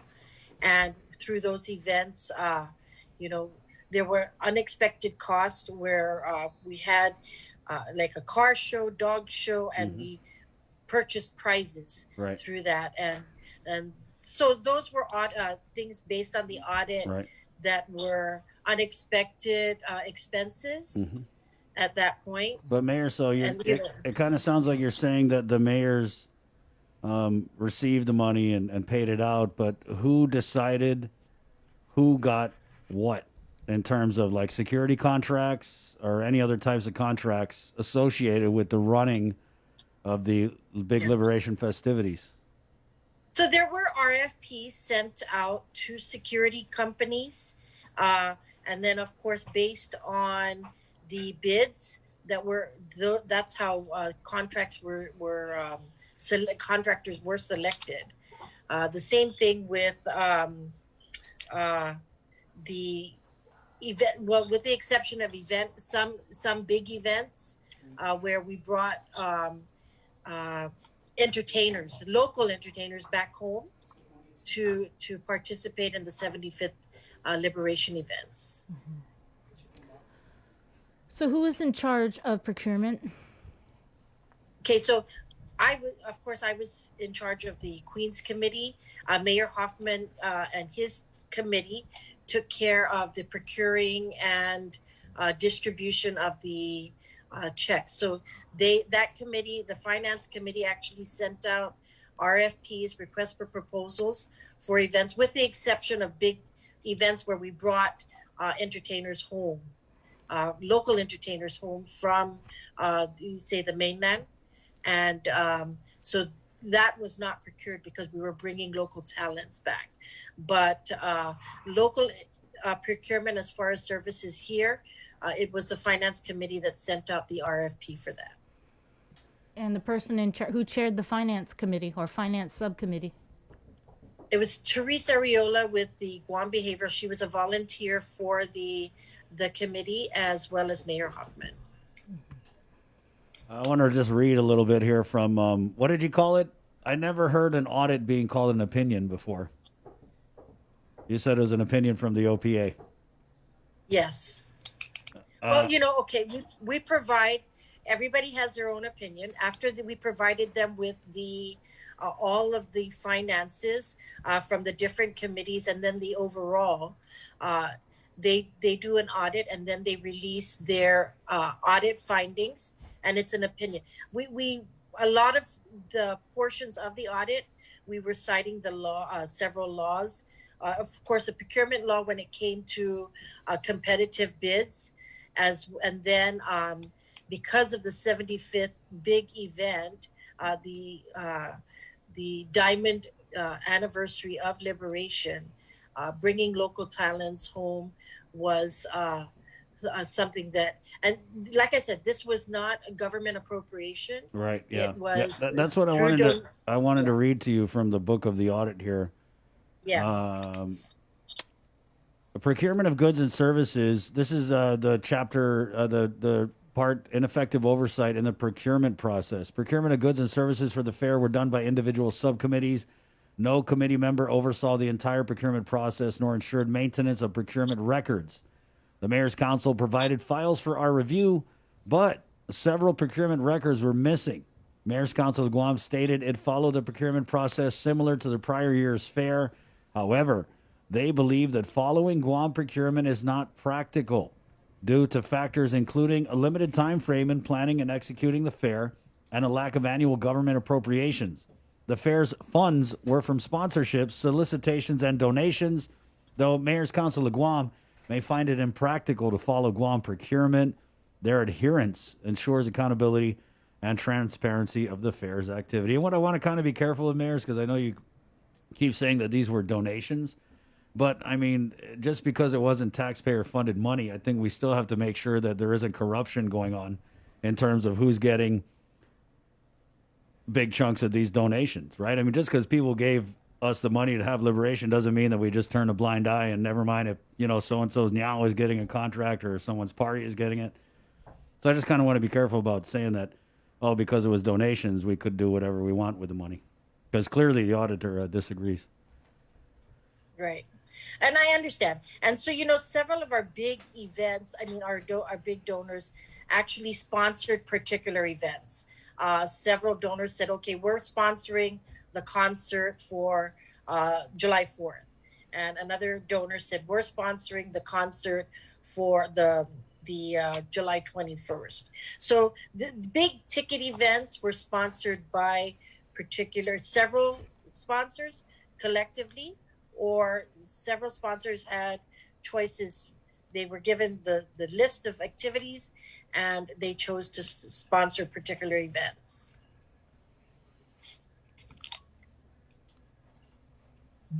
Is there anything in the audit that you agree with? You know, there's different parts of the audit. So, you know, like I said, I didn't review the entire audit report. I skimmed through it this morning, and you know, I was talking to my Mayor Hoffman this morning, and we actually we were going back and forth. He has he's taking his daughter to a doctor's appointment this morning, so you know, we were going through the different parts of it, and then of course I had gotten on the link. So right on. So we're too soon. We got to hit you up tomorrow, maybe. This afternoon. Okay, Mayor Bree. No, I'm just going over the response from the Lieutenant Governor. We were all kind of just going through this. I actually got a little statement from the public auditor, BJ Cruz, because I asked him, hey, come on today about the audit. As you guys, I'm sure you know, he's Lieutenant Governor Josh Tenorio's uncle. I was recused from the audit, the public auditor wrote to me. The first time I read any part of the audit was this morning. This is yesterday, Sunday. When they completed writing it, I sent it through quality assurance review and cold read, and we're ready to release it. My only contribution was the quote at the end of the press release. That quote being, as a matter of full disclosure, the public auditor recused himself and did not participate in this audit because of the identified impairment in appearance due to familiarity. We thank the Mayor's Council and the committee for their cooperation and transparency during this audit. And also in the report, in the response, the planning and execution of the Guam Island Fair has historically been a complex quagmire regarding a monumental and coordinated effort of agencies, the legislature, military, civic organizations, volunteers, and the general public in a short time frame, which renders oversight over the event cumbersome and renders traditional procurement of event particulars untenable. However, the Lieutenant Governor states unequivocally that neither he nor any other members of the executive branch, by virtue of their participation in the deliberations 75th Planning Committee, assumed administrative oversight responsibility or procured goods or services for the Guam Island Fair. The Lieutenant Governor's staff were actively involved in planning the event and assisting in its execution to help achieve the goals of the MCOG and to ensure the event's success. However, due to a lack of statutory authority, the Lieutenant Governor ultimately deferred the Mayor's Council of Guam's operations, record keeping, and financial oversight, and neither acted nor purported to act as a procurement officer for the Guam Island Fair or associated activities. So, in other words, not involved. Right. That's what it sounds like. And Yeah. he's absolutely right. We actually are the carekeepers of all the books and all the invoices, the receipts, the RFPs. We have those all in binders. I think that every time there's a payment request, there's a form to fill out. Mayor Hoffman and then our treasurer, Mayor Alec, for the Queens Committee and the Raffle Committee, actually have records of all that. So if anybody wants to look at it, we provided as much, all that we could that we had to the OPA. Yeah, we actually FOIA'd this last year, and I remember looking into this, and I thought one of the things that really stuck out was you had employees of Senator Pito Terlahi's office signing off and picking up checks for some of the vendors. And at the time, the Lieutenant Governor's sister was working for Senator Terlahi's office, and she had signed off on checks for some of the vendors. So I think really this warrants a closer look. So I guess we'll give you a chance to read the audit, and I'm going to go back over everything we FOIA'd from last year, because I think there are definitely some suspect things that happened in this with the awarding of these bids, or whatever you want to call them, the services through donation. Yeah. Okay. Yeah. And I mean, I think that's kind of suspect. If Senator Pito Terlahi oversees the mayor's council and has oversight of it, and yet his employees are running around picking up checks for vendors, I mean, I don't know. It seems a little fishy. I'm not familiar with maybe two of Senator Terlahi's staff, but I'm not quite familiar with I wasn't issuing that particular from the Guam GIF Not involved check that was issued in Sinahanya. But yes, I was a signatory on that. So I mean, it just looks weird when you have the Lieutenant Governor's security company winning big liberation contracts, and then you got his sister picking up the checks. It doesn't sit right. It doesn't look right. It doesn't Signing smell off right on the checks. Yeah, it just doesn't. It's really. Not only for security, but there was maintenance. There was maintenance, yeah. I mean, what doesn't the Lieutenant Governor's do? Like, wow, what a businessman. Isn't that crazy that you can get busted and, go to court and bring in contraband to the prison, and instead of a slap on the wrist or any jail time, what you get is, government contracts. Gotta love it. Thank you, Mayor. Okay. I don't want you to. Right. Yeah, it's okay. Oh, by the way, since we do have you on the line, are you guys doing anything for Halloween? I just wanted to touch bases with you on that. Or the Mayor's we were Council? looking at maybe doing. I know all of several villages used to have the Halloween extravaganza and events, but because of PCOR 1 and COVID, it looks like it's going to be more of a drive-through in different villages instead of having that big event. Okay.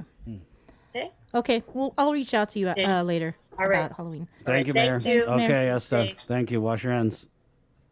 Yes. Well, it looks like a lot of the mayors are washing their hands of this. The Lieutenant Governor washed his hands of it. Mayor Zavar said, I don't know. It happened in Sinanya. Ay, my God, Sal, boy. 7:48. We'll keep it in the KUAMNEWS Zoom room, and let's go over to public health, where we have Al Silverio, who's the public health mass casualty division lead, and Patrick Soto, who's the case investigation lead here, talking COVID-19, of course. Good morning, gentlemen. Good morning. Hi, Al. Hi, Patrick. Morning, Chris and Sabrina. Good morning. Al, we kind of know what you do from the last time you're on, but Patrick, if you could just give us a little job description. Okay. Yeah, so recently I've been assigned to lead the investigation unit here in the investigation response team. My predecessor, Vince Uggan, had to be, relegated back to his program area, where he currently manages a grant for 4 different programs that operate under the capacity of 2 staff right now. So my job here is to oversee the operations of the investigation unit. So I report directly to my boss, Annette Uggan, who I'm sure you guys are familiar with. Oh, yeah. We're loving it. So the investigation unit, as soon as a COVID-19 positive is reported out to DPHSS, once they're isolated, isolation team will come back to us. They'll say, hey, Patrick, this person is ready to be investigated. So that's when I activate my team. They go in, they interview the index case. During this interview, they collect quite a comprehensive list of information, such as symptom onset, medical conditions, and then exposure history, right? So where do you work? Have you gone to any, have you gone outside of home or work, right? Have you gone to any grocery stores, any gas stations? Have you gone to GPO or Ross? From there, we collect a list of close contacts. Close contact, which I'm sure everyone already is aware of, is defined as a being within a distance of 6 feet for a duration of 15 minutes or more. From there, that list is passed on to our contact tracers, who will then reach out to these close contacts, do a quick assessment, a quick risk level assessment based on their exposure, and then they'll get them tested and then quarantined. So that's my job in a nutshell. We coordinate with the military to get a sense of, what is the military seeing on their end, right? We're all one island despite where we are. Do we live on base? Do we live on the other side of the base or outside of base? So we're seeing a little bit of mixture between both communities. All right. So what can you tell us about, we had a statement come out from McDonald's over the weekend. We recently learned that some of our employees tested positive for of these cases. We closed the restaurant for deep cleaning and sanitation in accordance with CDC and local public health guidelines. We've been working with the Guam Department of Public Health and Social Services and conduct wellness checks at the beginning of each shift to ensure we limit the risk of exposure within our restaurants. In addition, we conduct regular sanitization of high-touch services within the restaurant. Our employees are the heart and soul of our business, and we're thinking of them and their families during this difficult time. That's from Jose Azuzu, the owner-operator of McDonald's. So what's the status of that contact trace investigation? And then also, could you comment on Kmart, right? So we had heard about some positives out of Kmart, but I don't recall the store being shut down and sanitized. And is that part of the policy? Why do we see some businesses, when they have positives, come out and say, hey, we shut everything down, we did all our sanitation, we work with public health, but in some instances we don't hear about that? Yeah, so I'm not going to confirm or deny that either of those were affected by, right? So they had workplace exposure. But what I could say is that as we come across COVID-19 patients who, they indicate where they work, we do reach out to their employers. We kind of guide them through next steps, right? What to do. So again, we'll identify those coworkers who work closely with the COVID-19 patient. We'll try to get them reached out to, try to get them tested, and try to get them quarantined as much as possible to reduce or mitigate the exposure or transmission of COVID-19. I'm sorry, Chris, what was the other question? What's the protocol when you do have workplace positives? Are businesses required to shut down and do the sanitization? Because I don't know if they're just voluntarily doing that, or is that your actual policy? That would be a question better posed to our environmental health officer. But what I do know is, right, when we have these exposures, when we have these workplaces, we do monitor them, right? So at any level, at any time when they have 5 employees who test positive, 5 or more employees test positive within the span of 1 week, that's when we do activate, right? So I'll notify Annette. Annette will notify the medical operations chief, who will then notify DEH, where they will then step in and kind of do an assessment of that establishment. Whether that establishment decides to close down, sanitize, that's entirely up to them. Me personally, I don't have the authority to shut them down. But it really just depends on the type of infection control practices that they implement. Based on, you said you guys interview the index cases, right? The index. Yes. All right. So what are your results kind of showing based on your investigation in terms of how people are contracting COVID? A lot of it is what we've been seeing in the past few weeks already. I mean, it's mostly just workplace exposure. Right? So you have an individual who will either be sick or asymptomatic. They'll go to work, they'll let their guard down. It'll transmit across the employees, and then those employees will go home, pass it on to their families. And it's just it's a chain, right? So those family members, if they're working, they'll then go to their workplace and then transmit it further. But yes, a lot of it is what we're already seeing, especially with the implementation of PCOR1. With the shutdown, we're not really seeing so much community transmission. There's not so much like funeral gatherings, no rosaries, nothing like that, at least as far as I'm concerned, right? So I haven't met with my team yet. It is the beginning of the week. So who knows? It might change. It might change. How it's long? Definitely going to change, actually. How long have you been the lead investigator? That is kind of a difficult question to answer. Ever since the end of May, right? The lovely days when we had 0 cases a day. We kind of gathered together, and we're discussing, right, who's going to step up, because we noticed that everyone who's been pulled in from around public health, we're going back to their original program areas. So naturally, because I fall under ELC, right, the epidemiology and laboratory capacity, naturally COVID-19 fell under my jurisdiction, especially because I'm the flu and ILI project coordinator. So everything that's not STD, not HIV, not tuberculosis or Hansen's disease, or even vaccine preventable diseases, that's all within my jurisdiction. So Shigella, dengue, salmonella, flu and ILIs. So that fell under me. And it's currently, recently we brought on a few other staff members to help assist, but I am the, I guess, more senior member. So COVID kind of fell on me. So short answer is since June. Vince has been holding my hand for ever since then until back in September, mid-September, where he finally just stepped aside and just gave me everything to take care of. Well, I hope he washed his hands. No, he does. How many case investigators are there? I think 24. Sorry, I have to pull that number up.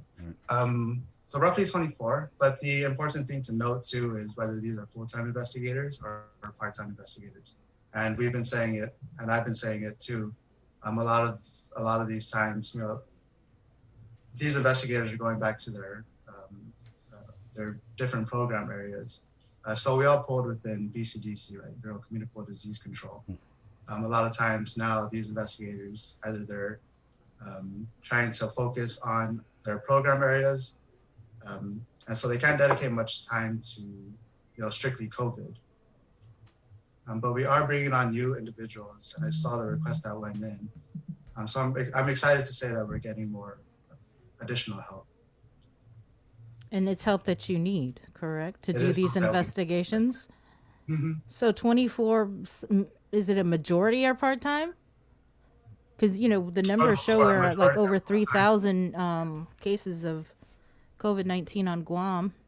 That's just case investigators too. So there's a difference between case investigation and contact tracing. Right. So contact tracers go and do their...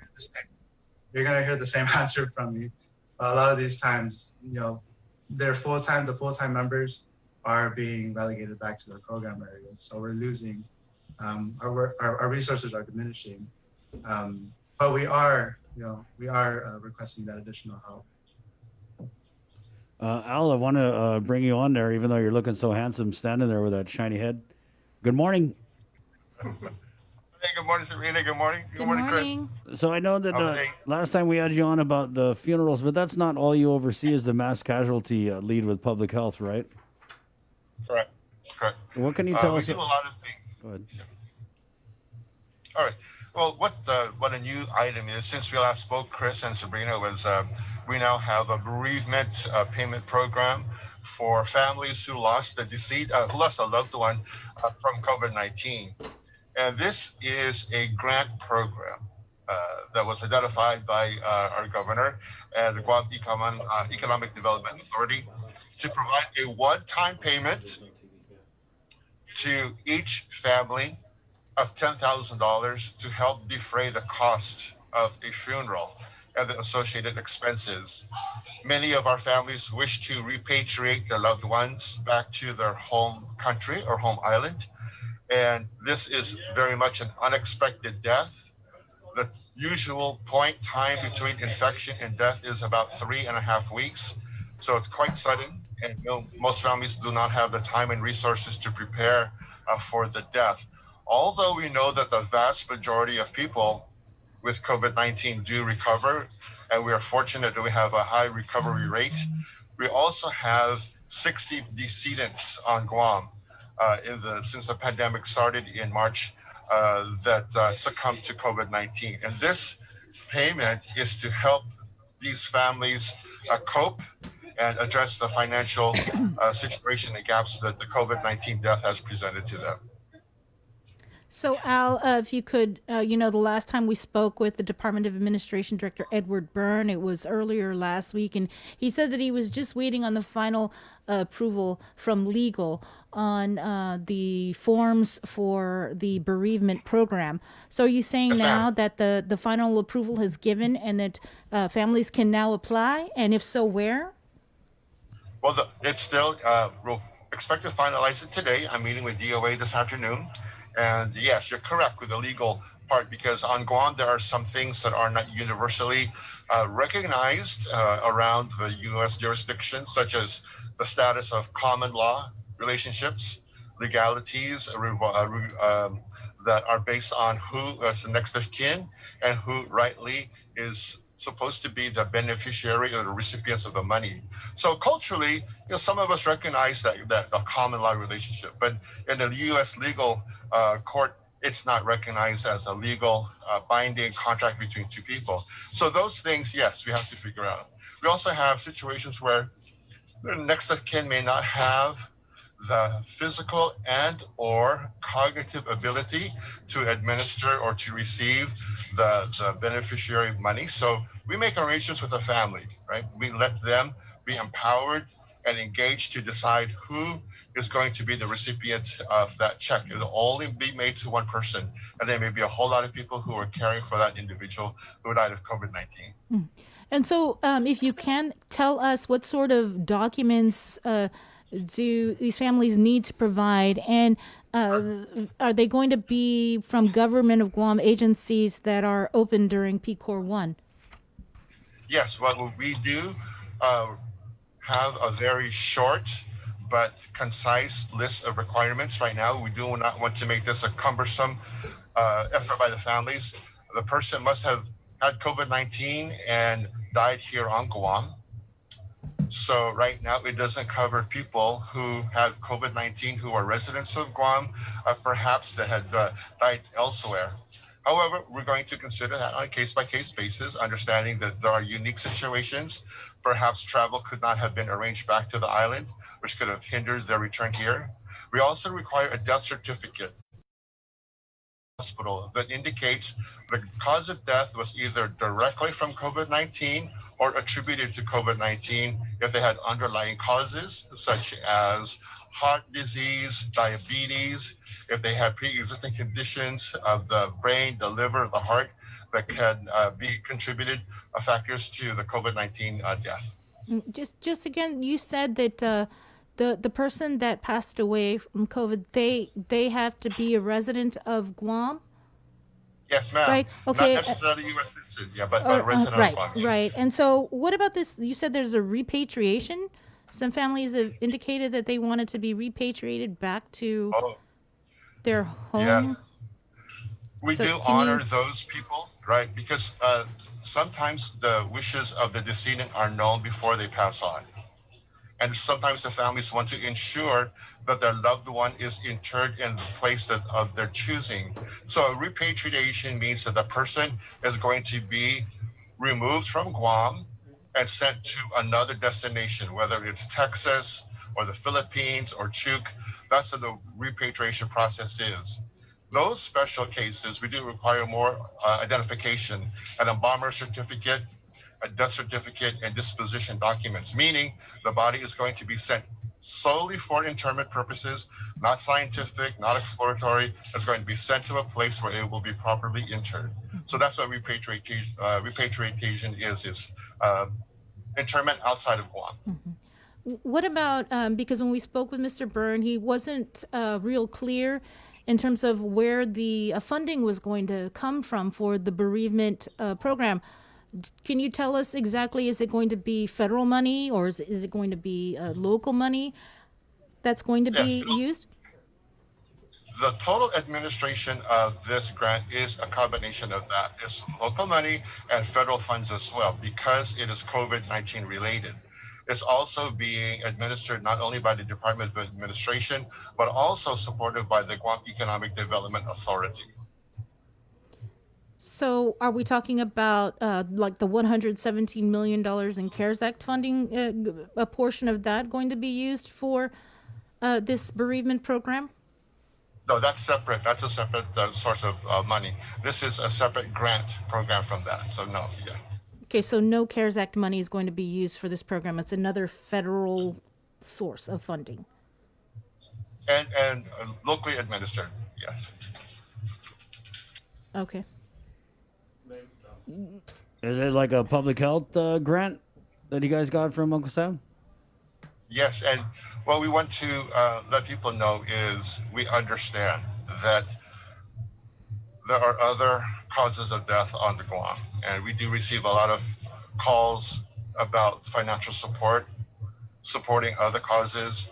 This is specifically for COVID-19. It's specifically for the decedents. Sometimes people call and they believe the money is for those who are still alive.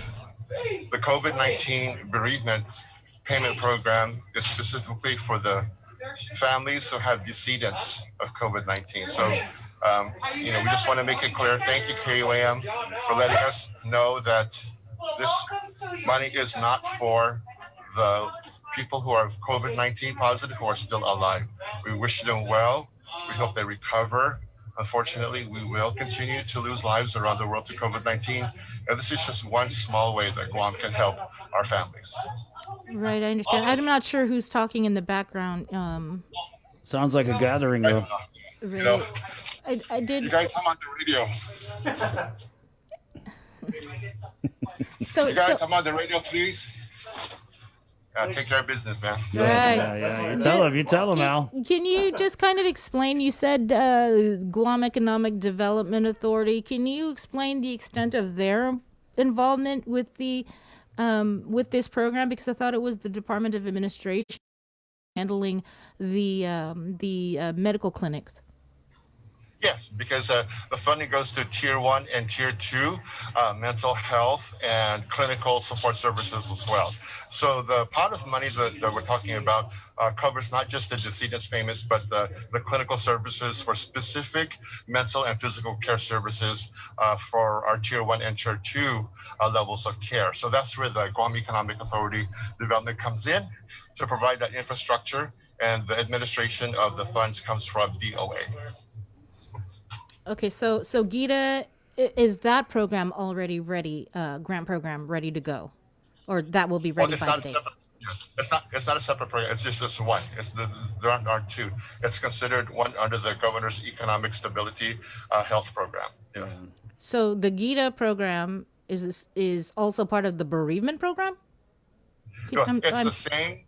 Yeah, it's the same funding source, the same pot of money, if you will. Yeah. Right. They're not two different grants, right? Right. Two different grants, same pot of money.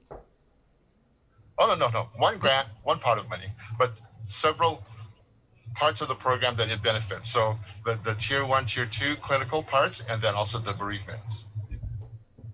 Okay, I'll go back and read the executive order. Yeah, I want to go back to Patrick. Patrick, as the case investigation lead, what can you tell us about? I saw a crazy stat here from the. Actually, I know the auditor crunches a lot of numbers, but I guess he also crunches COVID.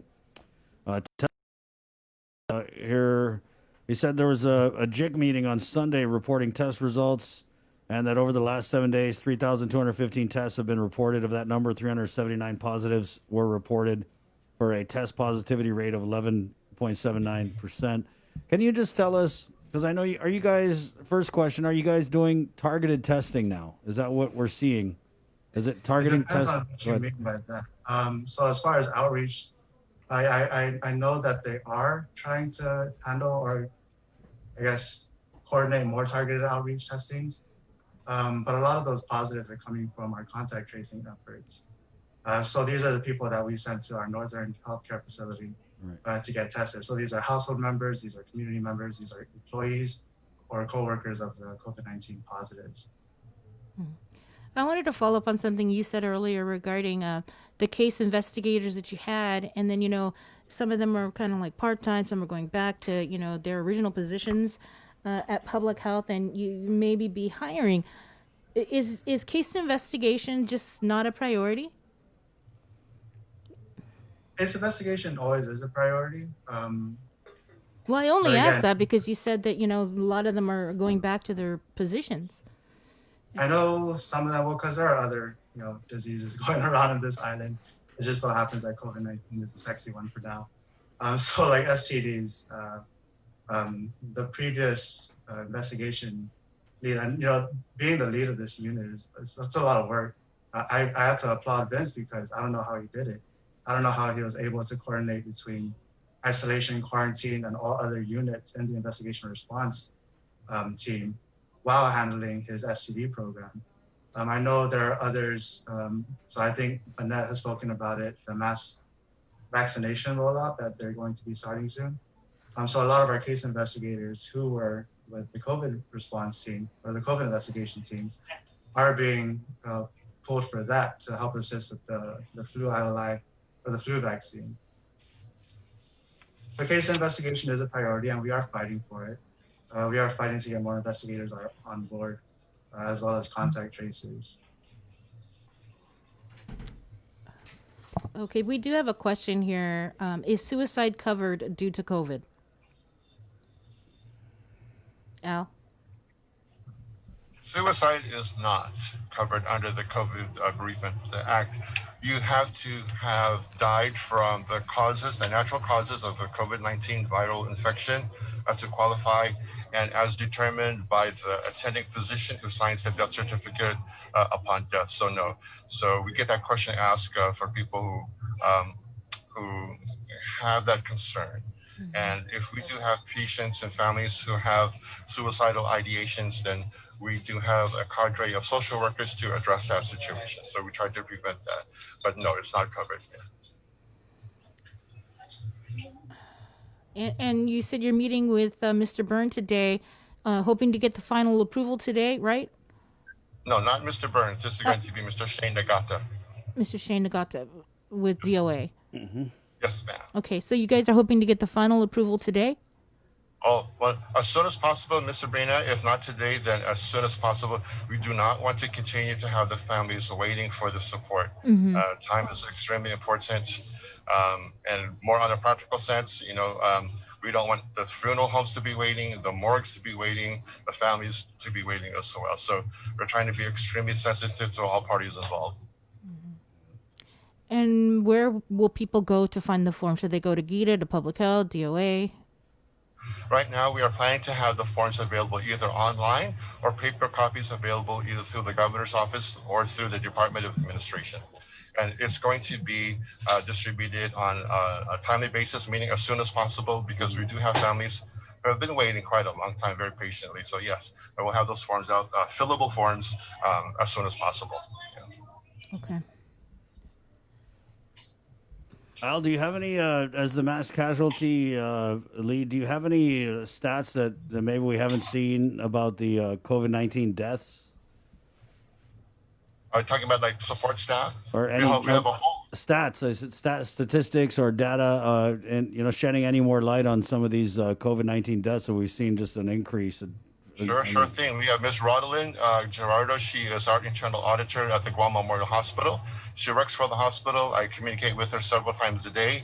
We update the database of our decedents to make sure we have the accurate information that's needed either for repatriation or for interment, services for the funerals, arrangements for the families to have their loved ones come to the island, all those things. Yes, we do have the data, the cause of death, ethnicity, age, date of birth, time of death.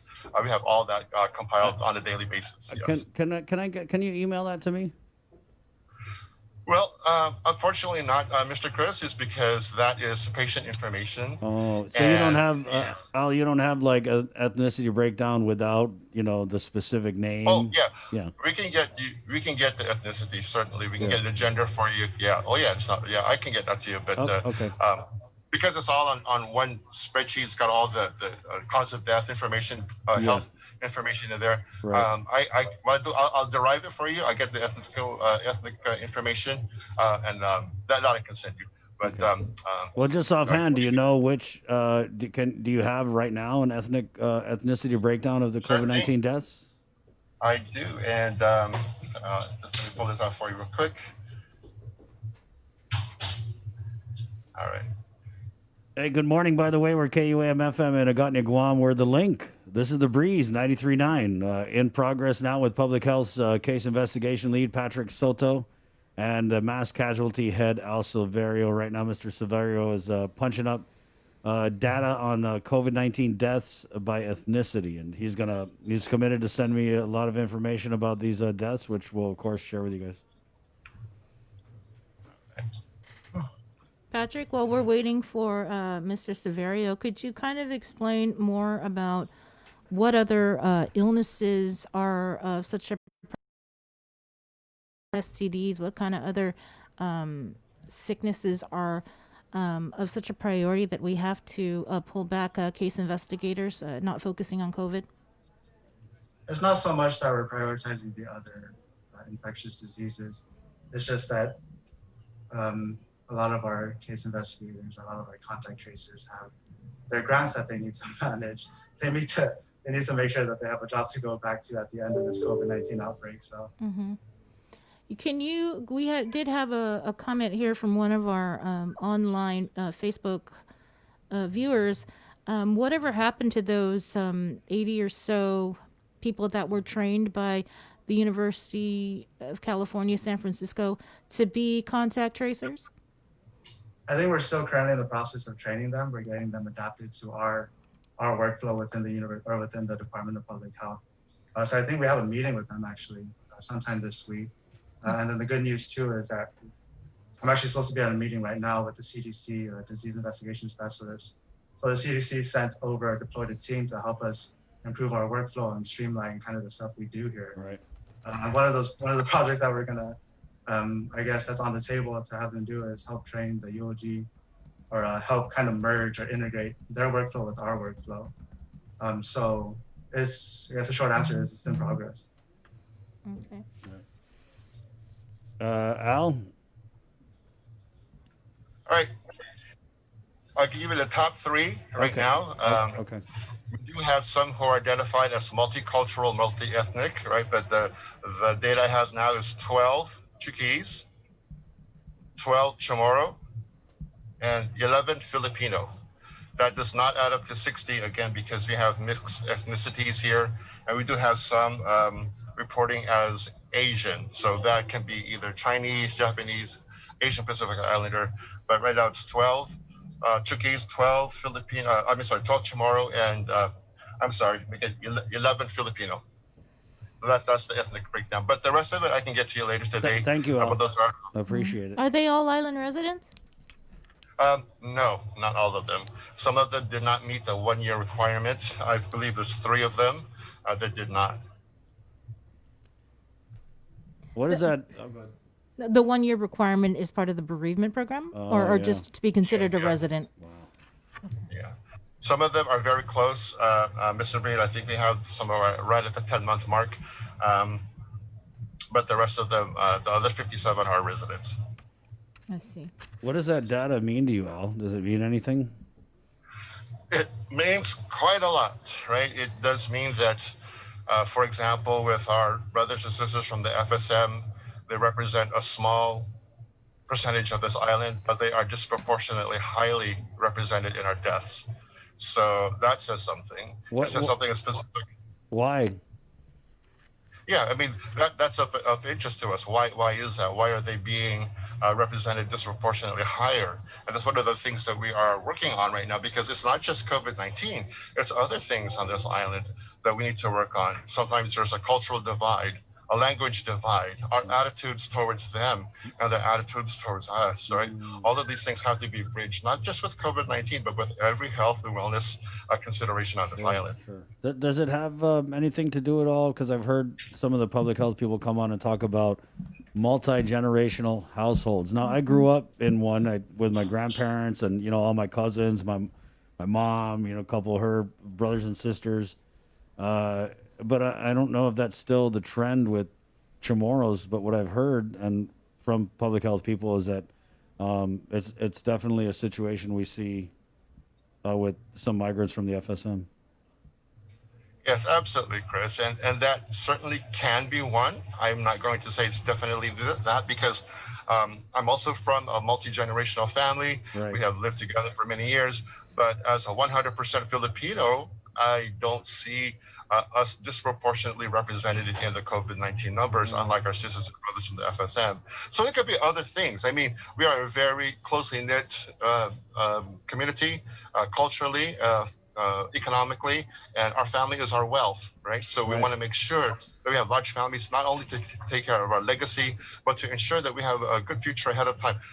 Unfortunately, when we have a pandemic such as this, it affects everyone, not just the elderly, but the children as well, the very vulnerable people. So, Al, do we need to be putting out more literature, more information, more PSAs in Chuukese, maybe, Kashryan, you know, Pohnpeian, different? Oh, yes, sir. And we have done just that. So we have a really great team of our PIO individuals here with Grace and Vivian, and they put them out. We have competent translators and interpreters who put this out on a timely basis. So yes, we do. We have those. We have those PSAs. Well, we're going to up our game too. I'm going to start bringing on some of our friends from the FSM consulate office and out in the community, just to get that message out. Yeah. Right on. Thank you. Thank you. Thanks, Al. That was actually some really good information you provided in terms of the breakdown, and also just the information about the bereavement program, because I know a lot of people have been waiting to hear about that. So it's good to hear that. Yeah, that something hopefully might be moving this week. Right on. Right on. Thank you. Thank you. Patrick, I just before we close, I want to just go back to you. So the results we're seeing now are. What was that? That was Jason. The results we're seeing now are close contacts of known positive cases. And are you also testing people with go ahead. Oh, go ahead. No, sorry. Go ahead. Are you also testing people with symptoms? Because we got a message here. Someone is asking, where can they get tested and what's the cost? So if they want to get tested, they can always go to their primary healthcare physician. If I think that one, they do have to pay out of pocket. But if they want to get tested at the Northern Healthcare Facility and they're not identified as a close contact, they can call the Northern Healthcare Facility number. I don't know if you guys have it on hand, but I'm able to provide that right now. Thank you. Do you want it right now? Yeah, go ahead. Okay. 635-7525 or 7526. So if they're not identified as a close contact, unfortunately, there's nothing I can do. I'm not going to send them out to the Northern Healthcare Facility to get them tested. But what they could do is call the Northern Healthcare Facility and get themselves. Okay. Yeah, and you know what? It just dawned on me, Patrick. Now I remember who you are. You called me about our situation. Hello. Okay. Has been. Yeah. Okay. Anyway, yeah. Yeah. All right. I was like, why does his name sound so familiar? Now I know why. Okay. Yeah. Al, anything in closing you want to add here?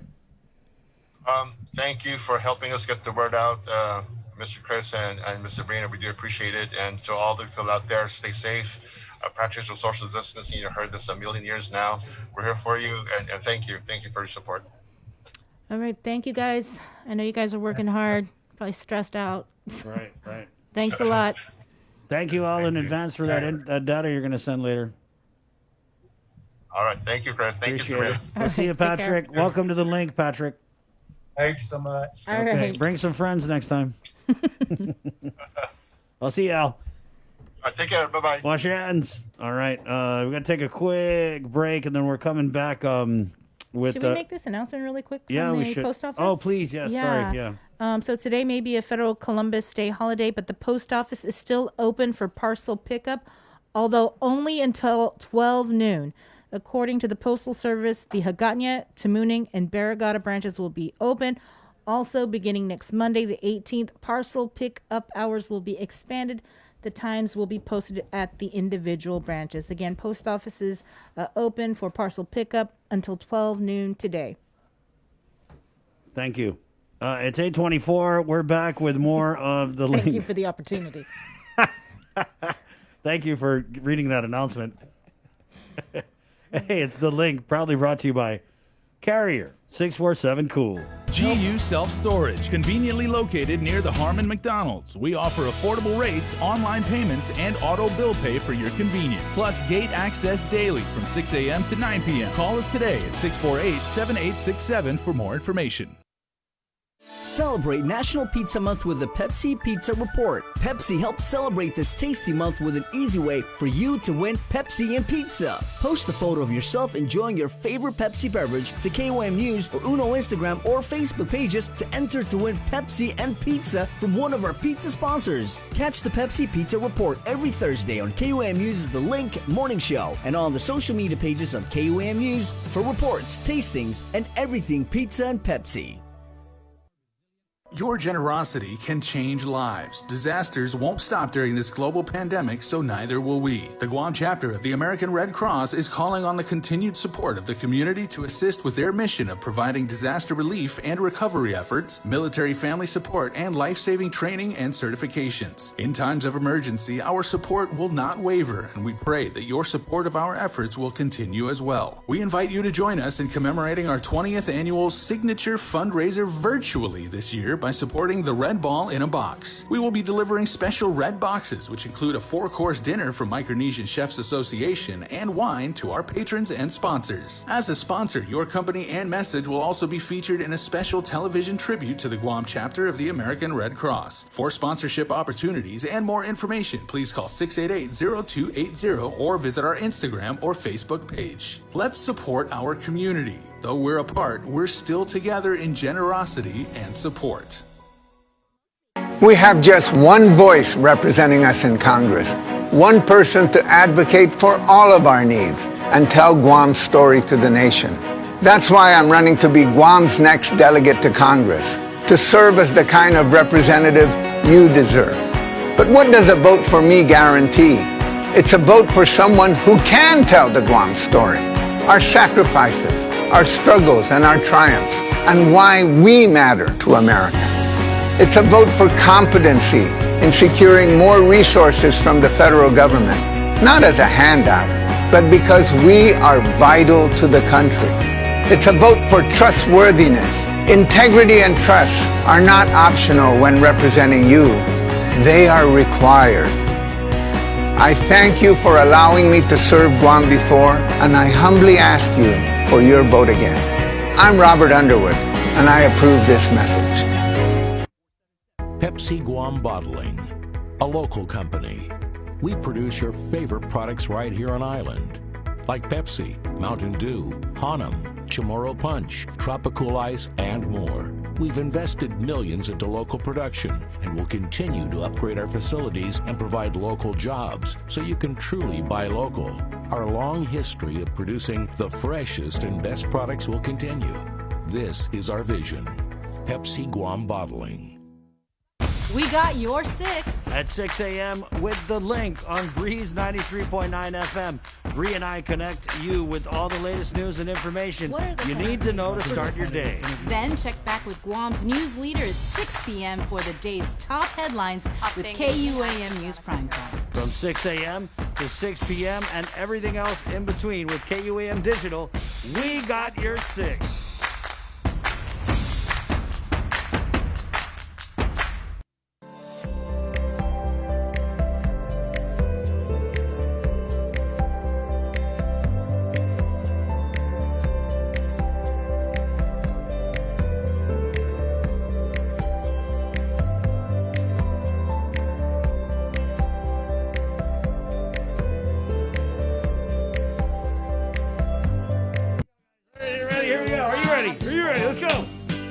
829, The Link, The Breeze, 93.9. Boy, Bree. What? You know, my adopted home village of Inalahan, man, my people were reaching out to me over the weekend. I didn't get it at first. One of my cousins messaged me. She said, "Hey, come down to McCrouts and we'll split $1,000." What? Yeah, I was like, what? What's she talking about? I didn't really get it. But that's because there's like a reward, right? There's a reward when you turn in people who are violating the... Is there? That's what I heard. Is this from what, the Division of Environmental Health? It's something or that was out COVID? somewhere, so I saw it somewhere. So I didn't really get it, and then other people from Malolo started calling, and they're like, "Hey, man, what's the limit on this and that and that?" And then early Sunday morning, we saw the video drop. I think someone there was a video drop. I mean, I thought this was an old video because it was just pretty crazy. But I went and I did my research yesterday, which it basically involved going to check my party and then run. And he's got it up now. Right, and we have the video up now, guys. Mary, we got you. You can. I don't know if you saw this already, but we'll get you a comment on the video. So when I drove by McCrouts yesterday, and I know Lutz, I know everyone who works down there. It's a great bunch of people. But when I went by there yesterday, I did see the public health vehicle outside. Some people had told me that the police had been called Saturday night. We haven't really been able to get any real confirmation. I did reach out to Public Health Director Art San Augustine and ask him for a comment. However, I didn't get one yet.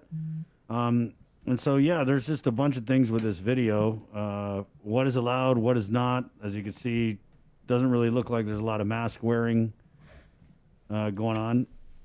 There's even live music, which it's not against that's not against any of the COVID-19 protocols. So people were telling me like the cars was just crazy. There's no way that was 25% capacity. And the people in the village were talking about it. Maybe I want to try and get the mayor, but I know she's got a meeting this morning. That being said, let's go ahead and bring Mary Rhodes of the Guam Hotel and Restaurant Association on here. Mary, just quick reaction to this video. Did you? Hey, good morning. Good morning, by the way. Hi, good morning. I actually spoke to the media where that article was. It actually wasn't an article talking about the reward money. That was really more of an editorial piece where somebody was recommending I see. How we should go about this. So we all know there's a public nuisance law, and that goes into effect. And I think all the executive orders were in there. But some people are recommending that there be additional fines for people who are hosting the parties or gatherings, as well as any additional fines. So, none of that is in effect. Really, the public nuisance is in effect. And I do know that public health has been giving out citations for gatherings. What did you think of the video, though? Did anything there strike you as odd? Well, outdoor, there's a bit of a confusion in the dining. All other businesses are at 25%, correct? Except for indoor dining and other establishments that weren't approved as of yet. But outdoor dining is actually not is limited. You still have to have the safety protocols and all of that in place. I didn't see the rest of the video. I saw it really quick. And all I can say is that GHRA has been working with public health the last 3, almost 4 weeks to get people to submit their reopening guideline plans. And that's really what I want to focus on today is we have only 6.6% of the businesses who are filed at Rev Tax who actually have submitted their plans, a little over 200 companies. And although companies might already have their reopening guidelines, you still have to submit it to public health. GHRA is offering that assistance to our members and to help people who are interested in finding more about GHRA. But the goal is really to get businesses and establishments to submit their plans. But in doing so, you need to understand your operational guidelines and how you're going to proceed should you reopen, but also have any case, such as disinfection procedures, also crisis communications, both internally to your employees as well as your vendors, and then externally to your guests and to the media. we're encouraging businesses, of course, to inform the public as long as they are following all protocols and disinfecting. I know that, KUAM and other media, they did really focus on that last week. And so that's why I wanted to come onto KUAM today on Link, because I think it's really important that everybody do their part. We're all asking to, of course, work together, but we're also asking the governor to reopen all establishments, at least at 25% in PCOR 1.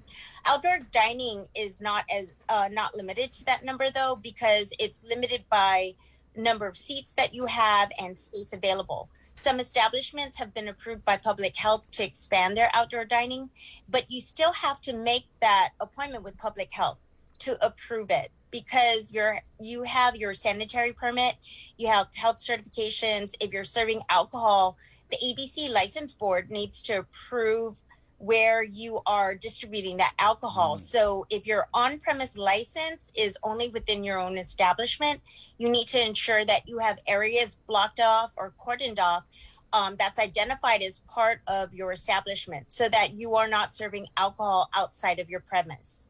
So those are really key things, and we can help businesses kind of navigate through that, but also assist you with the government agencies, because we have so much experience in getting documentation in place, the reporting in place, but also the relationships. A lot of people are too afraid to contact the agencies themselves because they think they're going to get additional citations or at least a review. But I do have to put the caveat out there. When public health looks at your reopening guidelines and they do inspections, we shared the inspection checklist with our members, and they are also looking for important things like the Guam Food Code. So you have to be in compliance. You have to be compliant with all of the laws on the books, not just for COVID-related issues. Can you clarify the reopening plans? Are they supposed to be submitted before they reopen? Because they should. If they're not, what public health does is they ask you for a copy of it. Mm-hmm. And then if you don't have one, they give you 48 hours to produce one and submit one. Mm-hmm. But at the end of the day, I mean, what happens if they don't submit one altogether? I mean, they just then they're shut given down? notices, applications. They are supposed to close down.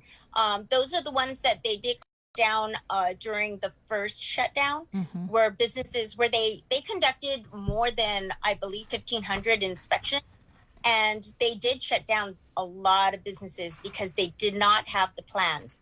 The top 3 violations were not having a plan, not having signage at the front of the door as well as at the cashier area, and not having masks in between eating.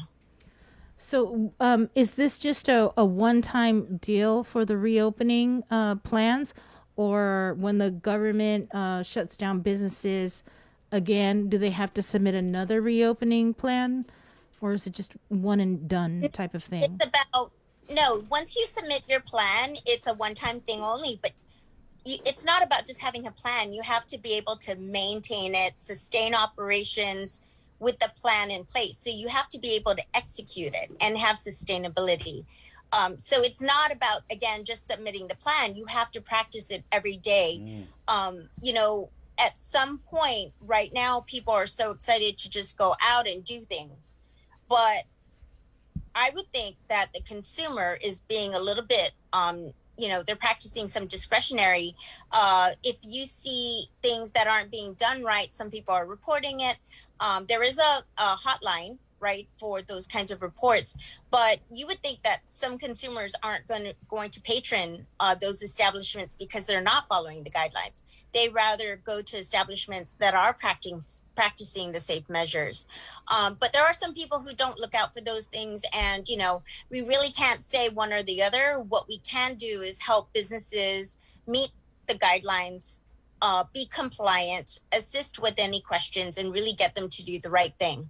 Right, Mary. So why is it that we're seeing such a low number of businesses do what they need to do in terms of submitting these reopening plans to public health? We've had some things with our food and beverage committee, and I've talked to a lot of business owners. I think you guys have covered several times about just communication, right? where that's been a challenge. And I think that businesses have really been confused between opening and closing and how many times do you have to resubmit. If you actually look at the public health website, you have to look at both PCOR 2 and PCOR 3 listings in order to find establishments' plans. So there isn't one area plans. It really shouldn't matter on PCOR 1, 2, or 3. They should have one area just for plans and maybe different kinds of criteria between PCOR 1 through 3 or 4. That, as long as the occupancy levels are increased, maybe restrictions are eased a little bit, then those should vary between PCOR. But once you reopen, you should really only submit one plan, but you need to allow your plan flexibility between each PCOR level. So lack of communication, basically. Well, it's been confusing for a lot of businesses, lack of communication, even on public health side. But, we work really well with DEH, and DEH has been challenged because they're not in charge of making those decisions. And so what they're trying to do, they did a really good job during the first shutdown to go out and get businesses ready to reopen.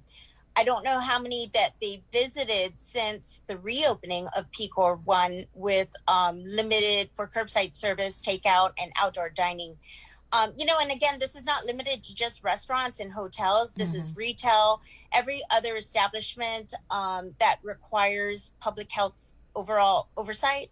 And so businesses have to be prepared. They have to not just, submit the plan and again, just do the right thing. They have to be able to practice this every day, especially now gyms are open, churches, grocery stores have been open the whole time, hotels. And so those establishments have been visited several times by public health with regards to hotels and even restaurants. So I think they're going to eventually make their rounds to all other establishments, especially like mom and pop stores. They have to rotate between those kinds of visits, but they've also added inspectors to their team. And the reopening guidelines is not limited to just reopening plans. You have to have the SOPs. You have to have a disinfection plan. You need to be able to explain your communications. And then also, should you have any positive cases or potential suspected cases, what your protocols are when contacting public health, and then your disinfection and contact tracing to test your employees and to report it if you choose to report it. So do businesses that never closed down during this whole period, during this pandemic, like, for example, grocery stores, do they have to submit a reopening plan? Even though they were never... Okay. Yeah. No. Hotels, grocery stores, they don't because they didn't have to reopen. Right. But in the case of like a hotel, you have restaurants who have been shut down, spas, retail, as well as fitness centers, the pool. So each of those subsections within a hotel, you'd have to submit a plan whenever you have to open up particular outlets within your hotel. The interesting thing, right? I was just going to say though, public health, their inspectors, they've had a hard enough time trying to keep up with inspections for their regular sanitary inspections. Add this to their plate, I'm not even sure how they're going to keep up with COVID inspections without, hiring inspectors. Right. Right now they're at 22. Our last meeting was a virtual meeting with public health, and we were able to have DEH on there. And right now they have 22 inspectors. They were able to increase. They had 10 before. So they're budgeted actually up to 50. And so they are planning to fill in those positions. Some of those are funded through CARES Act, but also a specific grant that DPHSS was able to get. And so they are planning to fill in those positions, as well as like the contact tracers that your previous speaker spoke about. So they are really working towards filling in those positions, because as we all been saying, COVID is not going to go away. People have to learn to live through this, manage through it, and be able to revive ourselves, revive not just our own communities and families, but even our economy. And so public health needs the support just as much as GMH and all the frontliners. The government, that was the whole point of CARES Act. And with HEROES Act, I'm really hoping that that still goes through, regardless of what President Trump has put out. I'm hoping that, he changes his mind and we really do get HEROES Act through, because it's much bigger than CARES Act. And we really need that funding, because the funding for HEROES Act also had a restaurant stimulus package in it. And then also things like rent relief and some other programs that are really going to help everybody. It's such a much more comprehensive program, and I'm trying to identify areas where we can work with the governor and their government agencies so that we can make sure that it really goes towards COVID related programs, but it does the job of not just taking care of the government, it also does so much for the community and the business community. All right, thanks, Mary. Anything in closing, Mary, besides, hey, businesses, get your plans together? Yeah, we really need to get that. If we keep pushing to reopen, and, the Gov made her decision last week not to open up for PCOR 1 to more businesses, including indoor dining, which to me, of course, we all disagree. It doesn't make sense when you're having gymnasiums, churches, and all those other things open up. Indoor dining should be opened. But we also need everybody to be in compliance and submit that, because we're just hoping, we're really trying to do as much to get those numbers down. The government is doing so much to get those numbers down at GMH and with the community contact.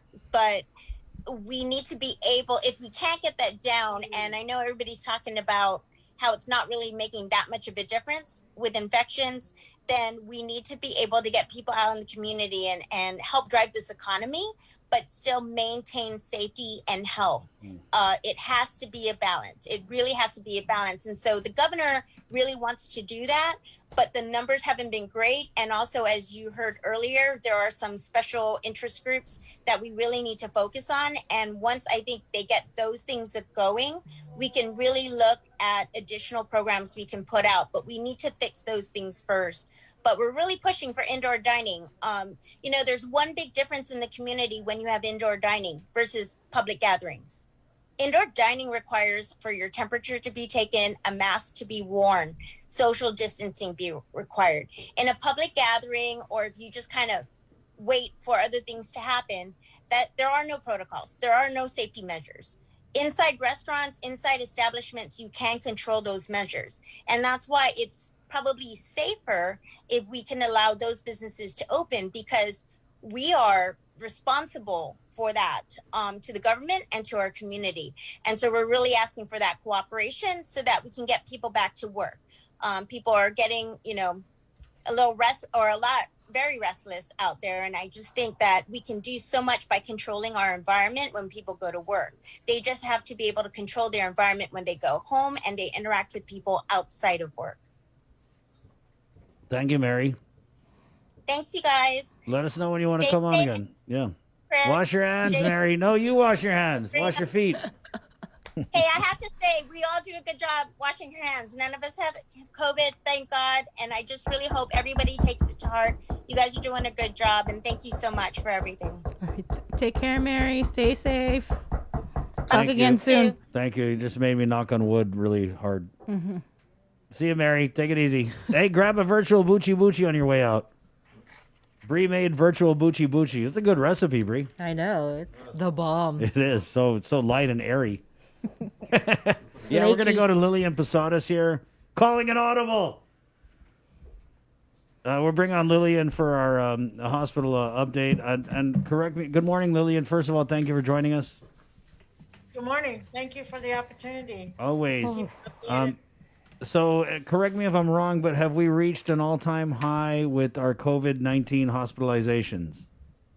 We have 62 in the house. 8 of them are up at the SIF, the SNF alternate care facility. There are 8 COVID individuals in there.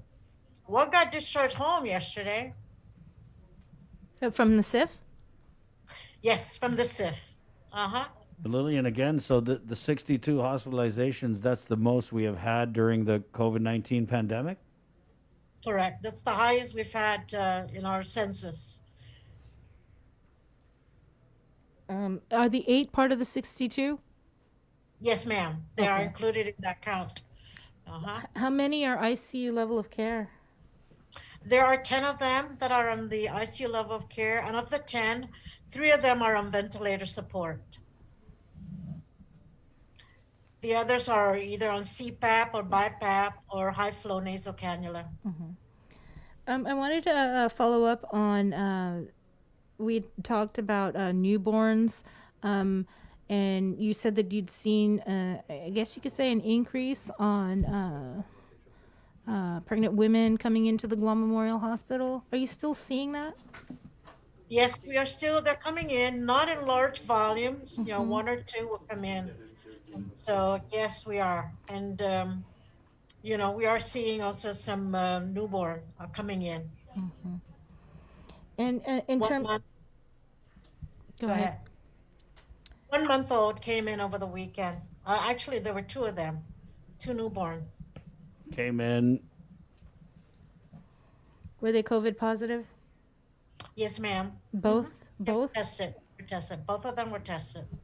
Can you tell us what the symptoms were for any parents of young newborns, young children out there? What was it about the baby's condition that prompted the parents to bring them in? It was really one of the common symptoms that they can present it to the emergency room. A high fever. And how are they doing? Are they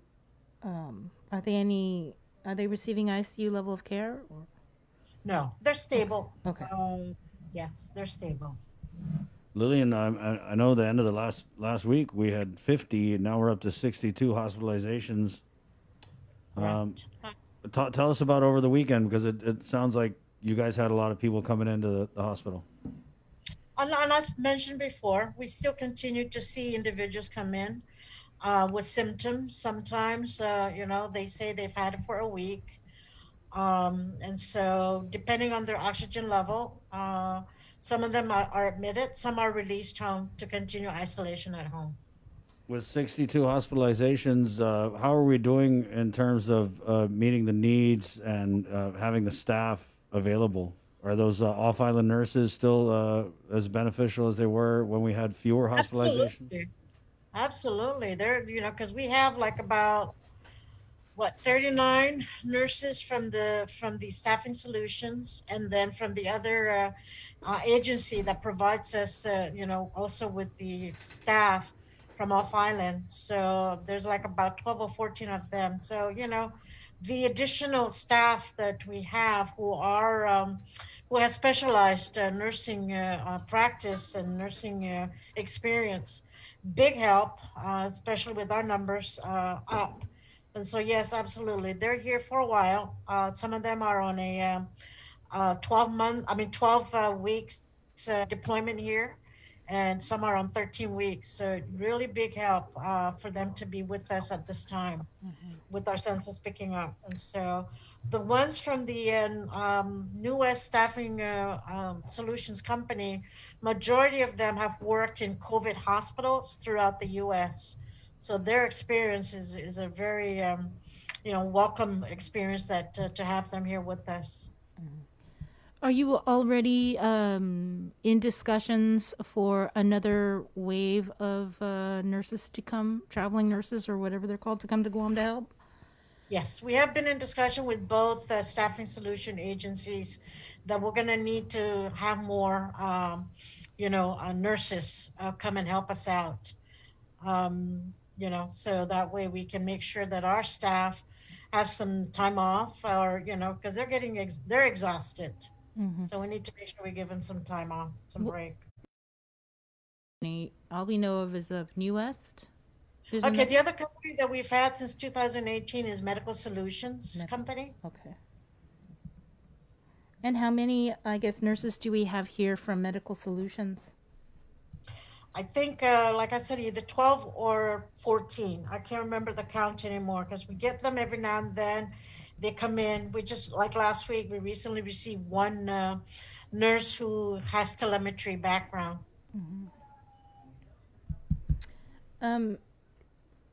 So there are 62 hospitalizations for GMH. 8 of that, 8 are at the SIF. How many? What's the bed capacity for the SIF? The bed capacity that we can staff it is 20. Okay. So the one wing, there are 3 different wings: A wing, B wing, and C wing. C wing is what we are occupying, and in that C wing there are 20 beds, and we can staff it for 20 beds.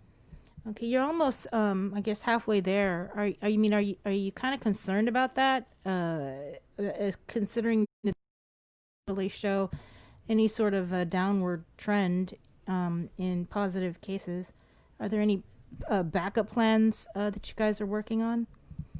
Every day it's a concern for me. Every day, even throughout the night when I'm trying to sleep, my mind is just constantly trying to, to come up with some solutions and. Come up with a plan. And so the plan is definitely that, we are going to be using more of these staff from the Staffing Solutions Company. So, we're requesting for more. I'm going to schedule a meeting with Public Health, Xenia, and Lori Duenas with the new executive order that the DOE nurses are going to be now under the authority and responsibility and leadership of Public Health, to see how we can work out an assignment to help each facility. And at the same time also with the GRMC, because they need some help. So I'm going to be calling a meeting with them to discuss another plan, an alternate plan, what we can do. I'm sorry, can you go back? You said DOD nurses? DOE, Department of Education. Okay, DOE, yes, right. Department of Education. So you're going to try and get those 17 or however many it was to come back. However we can, work with, because Public Health also needs help. So we're going to try and figure out, how many we can divide and, assign where we really need them. Right. And so by increasing the number of nurses, then that would mean that you would be able to increase the number of bed space at the SIF, right? Yes. To handle. Yes. So 54 beds are currently occupied over at the Guam Memorial Hospital, and I think when we last talked, it was 61 total bed capacity. Gosh, I need to sit down and look at the numbers again, because we do have, like, the care one unit, we have 6 beds in there. They're not really actual beds. They're kind of like examining room, stretcher. So they're not always that comfortable. So we use that as an interim, as a transition. That's in care 1. In care 2, which is our ICU COVID, that's 4 bed capacity. In care 3, which is up on 4th floor, the old pediatrics, we have about 17 beds that we can use, for COVID.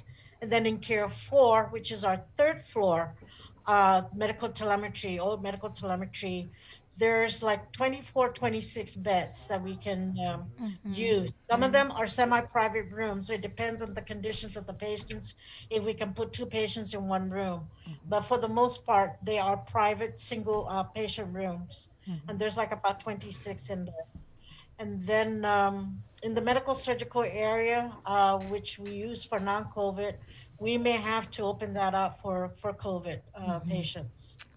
So that's what we're going to do today. We're going to do a walk around, take a look at that 3rd floor medical surgical and see how we can, if we need to convert that to COVID, then we may have to for the acute side here. I might as well just ask, has there been any other fatalities since the press release came out from the JIC yesterday? Since yesterday? No, there hasn't been any throughout the night, during the night. Okay. Let's pray hard that no one else. Right. Don't lose anybody else. Lillian, in closing? Continue, please, everybody, continue to wear your mask and keep your distance, as much as possible. I know we like to all kind of congregate and share a meal, but, we're going to have to just try and eat alone. It's not all that great, but we have to try and just to really contain this and minimize further spread. So wear your mask, keep your distance, and wash your hands. Thanks a lot, Lillian. You take care. Wow, good luck. I'm going to pray for you for discernment and guidance as you try and juggle this pandemic with the limited resources. Prayers help, and we all pray for each other too. Amen. So, All right. Island. Go ahead and baluteni some of the virtual buchi buchi on your way out for the staff, okay? Wow, thank Yeah, you. there's a beer box there. You can put it in. Okay. That's that. Alrighty. Okay, wash your hands. Okay. Yeah, we just put in, because we got inspected by environmental health in our virtual Zoom room. We actually had to put in a hand washing station to put it up to, it's up to code. Hey, let's go with Cyrus of Gain and just get him on real quick to talk about, they bumped up the reward for this EPAN dog drowning. They also had a break-in. And then we'll go to Mark from the Guard, and then we'll go to KUAM News D2020. So good morning. Like Jason, I called you Billy Ray Cyrus Lure. I don't know if it's the shirt or the the hair, but hey, good morning, Cyrus. Unmute. Yeah. There we go. It happens to the best of us. Don't worry. Morning. Thanks for having me. Of course, Cyrus. So, first of all, you guys have upped the reward to $5,000 for an arrest in the Talafofo dog drowning. What prompted that increase in this reward? Well, we had a wonderful anonymous donor reach out to us after they had read about the case, and they were disturbed, and they recognized the dangers of having somebody out there who's capable of doing this to a small animal. There's a high correlation between people who commit violence towards animals and people who commit child abuse and domestic violence. And so they wanted really to help up the reward and hopefully capture whoever did this. And so our reward was $3,000, and now it's $5,000. This is for the dog that was drowned in a river in Talafofo. It's the bridge, it's the river and the bridge immediately north of Jeff's Pirate Cove. On October 20th of last month, a jogger spotted a dog's body floating in the water, tied to a rock. And when we were able to pull it out, we discovered that the dog had been in the water, we think for maybe a couple of weeks. It was about a 10 to 15 pound, we think, terrier. It could have been some other type of small dog, but it had what we think was tan fur. Unfortunately, the body had been decomposed, so you couldn't really tell what gender it was. But that's the limitations of the information that we have. We know that it was a small dog, 10, 15 pounds, possibly a terrier, probably tan fur. But the body had been, a rope had been tied tightly around the neck. The other end was tied to a rock with duct tape, and the body was thrown into the river. And so we're very bothered by this, and we're putting the word out there that if anybody has any information, please contact Guam Crime Stoppers. You can remain anonymous and collect the reward, and we really need to find who did this heinous act and bring them to justice. And Cyrus, Chris mentioned something about a break-in. Is that correct? Yes, this is a separate reward. This is a separate case.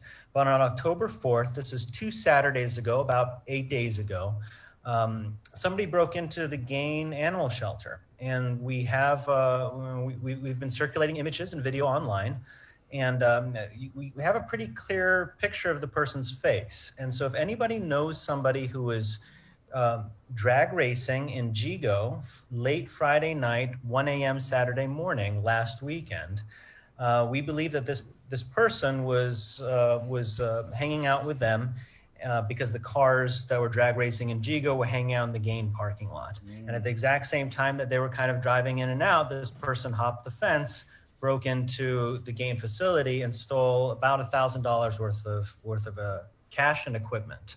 I mean, this really does, harm our ability to do our job, because they stole a microchip scanner that we use to be able to reunite lost pets with their owners.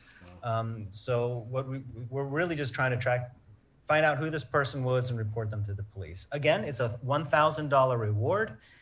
you can report it to Guam Crime Stoppers, collect a reward, and remain anonymous. And so if anybody out there has any information or knows people who drag race in Jigo, please share this image with them and let them know that there's a $1,000 reward for any information that helps lead to arrest. Sad. Yeah. Yeah.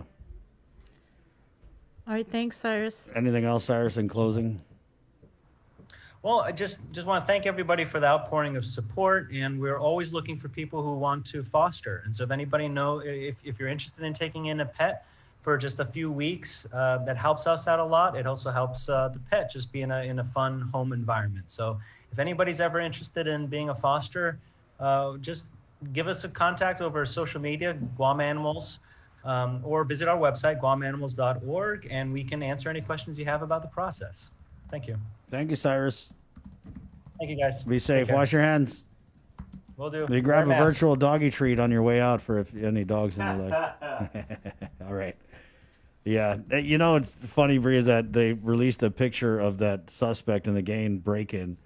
And so we popped it up. But Jay and I were kind of like, this looks just like the Iron Sheik. Yeah. Was it a hoodie over his head? I don't know if that was like a what. I don't know what. Was he bush cutting or something? By the way, Bree, you don't drag race in Jigo anymore, right? No, can't say that I have.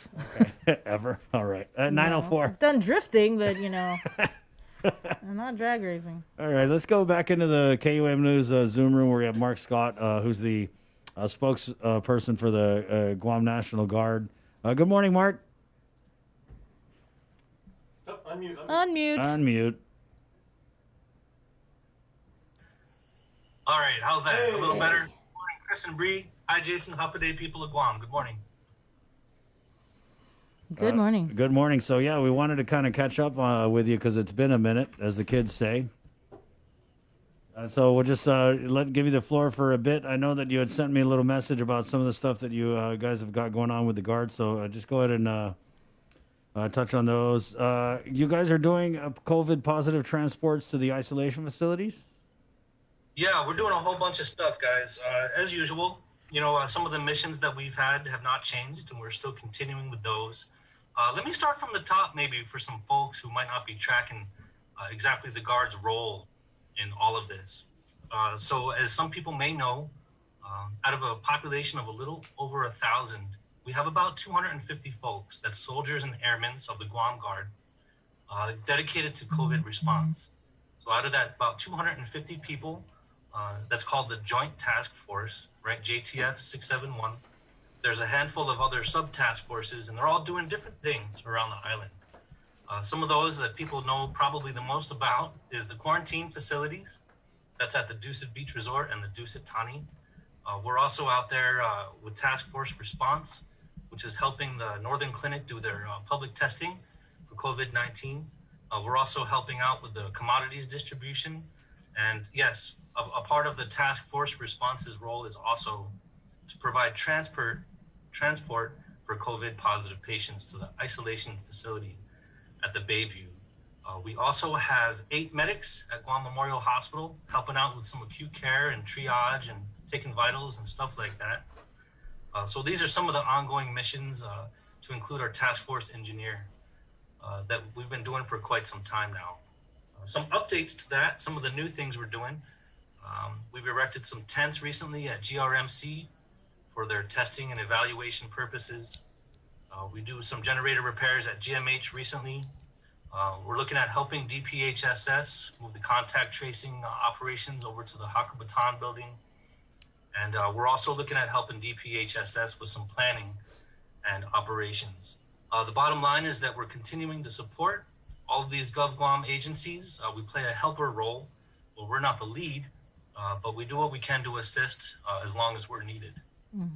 So some other updates, you guys, out of about those 250 folks doing the COVID-19 response, we do have currently right now 3 positives who are in home isolation. Contact tracing was conducted with 1 additional person who had to go get tested. And I'll have to get you guys those results as soon as they come back in. The good news is that all these folks who are out there doing their jobs in these task forces, have been compliant with wearing their masks, staying socially distant, right? So we reduced a lot of the contact tracing that came from those 3 positives. Overall, aside from the 3 positives that we had in the JTF, that brings our total for the Guam National Guard up to about 15 total positives, with only those 3 active right now. So that's what we're looking at, you guys. In addition to those things going on, of course, we always like to say thank you to the people for your support. Thanks to the soldiers and airmen out there doing their thing, and thanks, of course, to their families and to their employers. So that's a little snapshot of what we got going on right now. Hey, Mark, this is Jace, man. I got a quick question. I've always wondered since the pandemic started, right? How has military training, even going all the way back to basic training, and people going to boot camp, how has that been affected? By COVID? I've seen some stuff on Snapchat about kids going to the service academies, and they say they have to basically do a isolated quarantine for 2 weeks before training begins. But either if you're doing AIT, or you're doing something for your military specialty, or you're just beginning your military career, how has that all been affected? Yeah, that's right. So they've added in those risk mitigators, as they call them. All those implemented things that kind of reduce the risk. But you're right, the training does not stop. Training goes on. That's true for basic training, where they have an initial period of quarantine from each other. As they continue through their basic training, they have like social distancing, right? Where they've eliminated certain, hand-to-hand combat and things that take people closer together, and they found ways to keep people socially distant. So those are going on in basic training. Here in Guam, our training also continues. We have, it's National Cybersecurity Month. So we have an activity recently called Cyber Shield, where some of our IT folks learn how to do, cyber defense of our network here. We've had some certifications and people going through school. And these are like all knowledge and skills that we're going to be sharing with the local government here on Guam. There's also additional training with, you've seen in the past with collaborative training with our RTI, which is our Regional Training Institute, in collaboration with University of Guam's ROTC, where we're training our future leaders to be cadets and officers, of course, following all of the guidelines for social distancing and mask wearing and stuff like that. So long story short, Jason, we're still training the force. We're still staying in the fight. We're still protecting the force, but the training goes on. Okay, and then for Guamanians who feel like a calling and they want to be part of the military and they want to serve their nation, and like if they want to actually enlist, what should they be thinking as far as because everybody on Guam's got like an uncle, an auntie, a godmother who has served. So what should they be preparing for in terms of their transition or the indoctrination into as they begin their training? Like if they want to serve in the Guard and they're getting ready for training, what kind of delays might they expect? Well, first of all, Jason, it's a great time to serve, and thanks for that question. Anyone who's considering stepping up and doing their part, right, for our country and our island, has my respect, has all of our respect, regardless of what branch you decide to join. It's a very brave time. It's a very needed time for you to join. So if that is something that you're thinking about, anyone out there, kudos and hats off to you, right? Because your help is definitely needed. Now, with regards to delays and things like that, we're still having folks enlist. They're still going through the pipeline and going off, shipping out to basic training.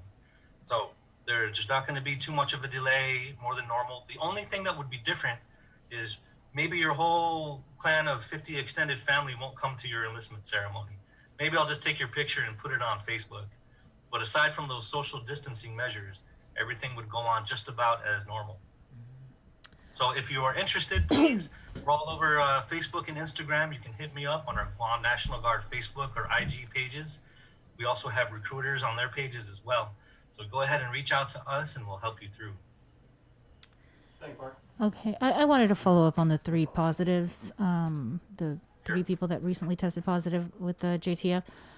Did they all work together, or are they from different areas that they were assigned? Yeah, I heard that they're from one of our task forces, Task Force Shield.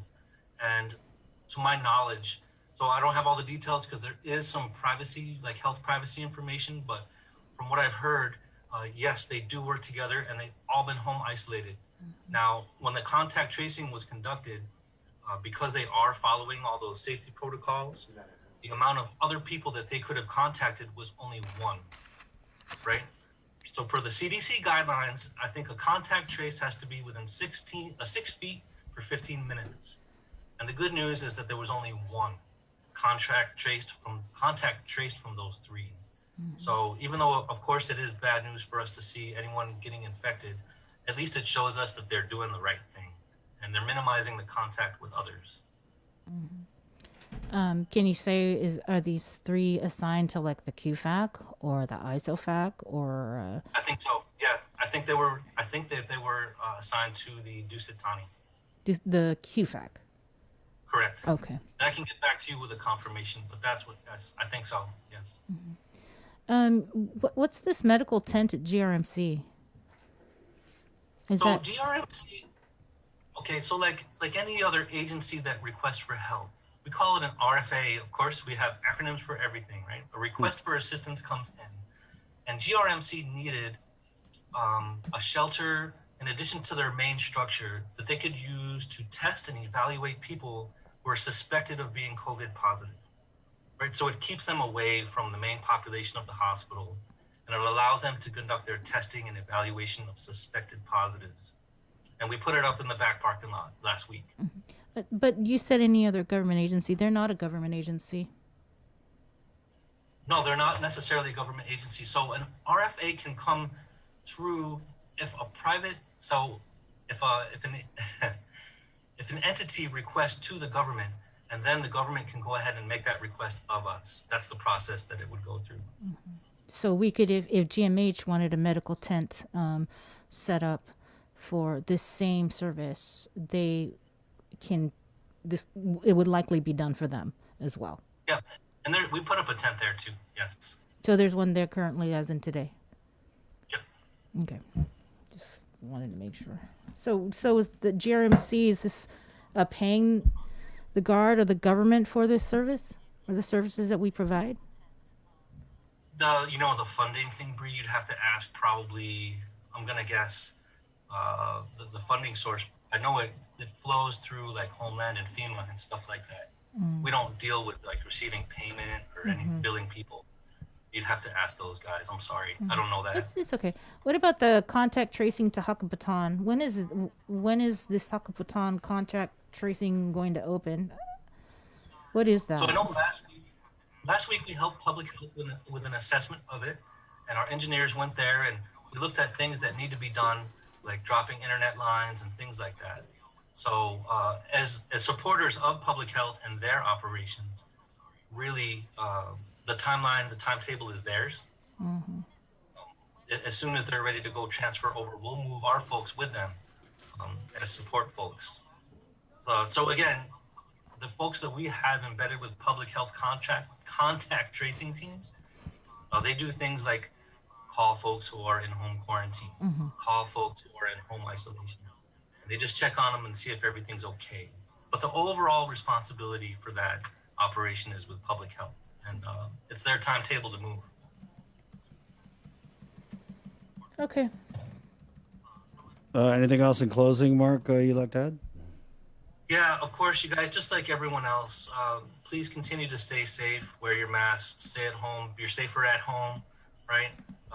Continue to social distance and practice good hygiene. I'd like to say thank you again to our soldiers and airmen who are out there, the families and employers who support them, and for all the support we get from all the good folks at the quarantine facility. Thank you for your letters, your notes, your little thank you gifts and things like that. They mean all the world to our soldiers. And not to forget those folks who are not pleased, the folks who have things to say that they're not happy with. You know what? We appreciate you all as well. Because here in the military, what we believe in is free speech institution. So voicing your concerns to us, whatever we can do to help you make you stay more comfortable, please continue to do so. Mark, before we let you go, every year the Guard puts on an event over here at the Barragata Readiness Center for Halloween. Are you guys canceling that? No, we're looking at it right now with a little change.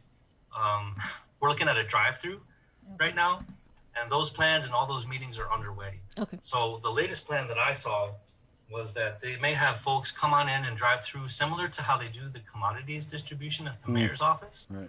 where they'll roll the back window down or pop the trunk, and we'll just kind of drop a bag in there with minimal contact or no contact between people. Are you guys gonna have the good candy or the like candy corn?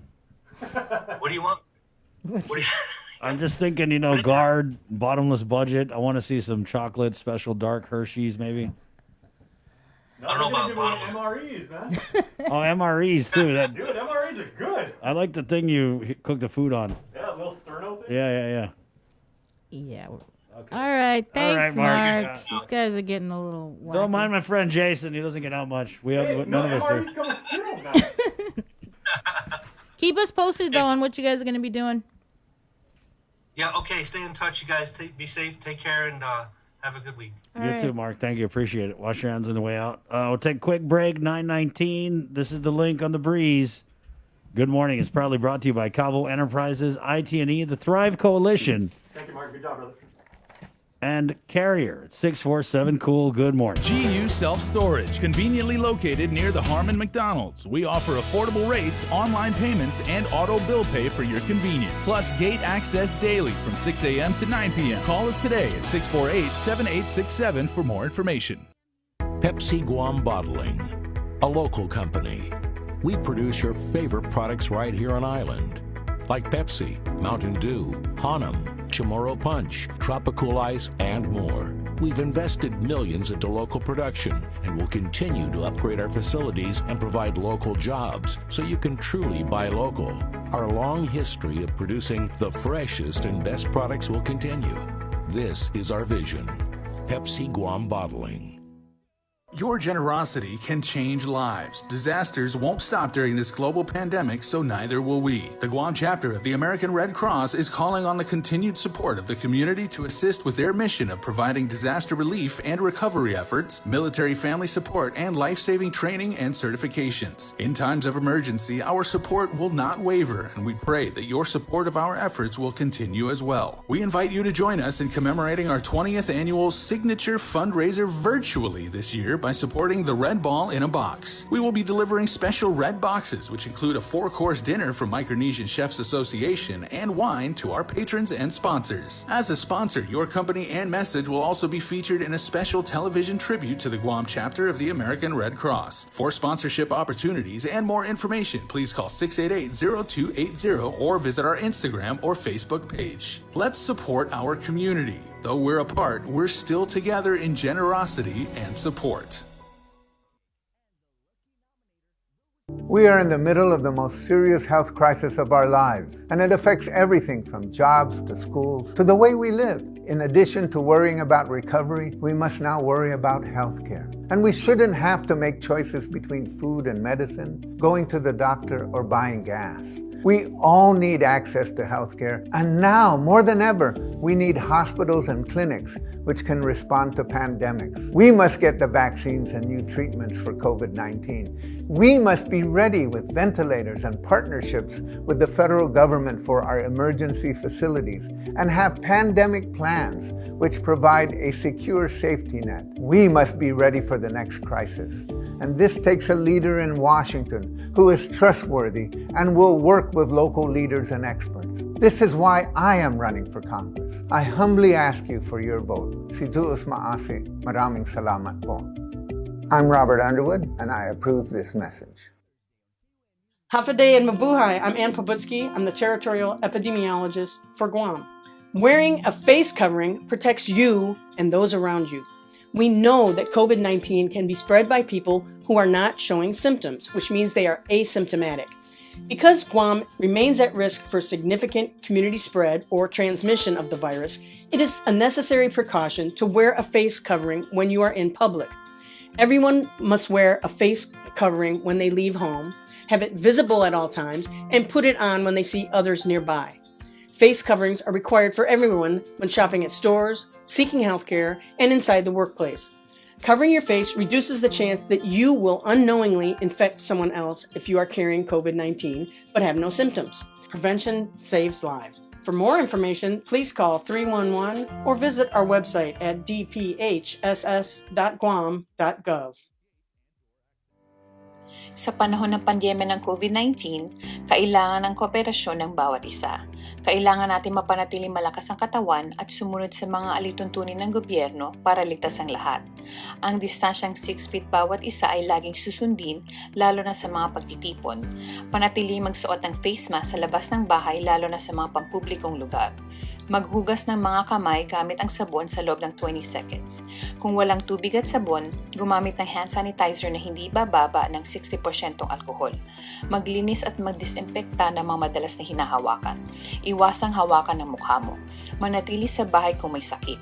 Tulungan na mabawasan ang paglaganap ng COVID-19 sa pamamagitan ng pag-download ng Guam COVID Alert app sa App Store o Google Play. Protektahan ang sarili, ang iyong mga mahal sa buhay at ang mga mamamayan. Ang pag-iwas ay nakapagliligtas ng buhay. Para sa karagdagang impormasyon, mangyari makipag-ugnayan sa 311 o bisitahan ang aming website sa dphss.guam.gov.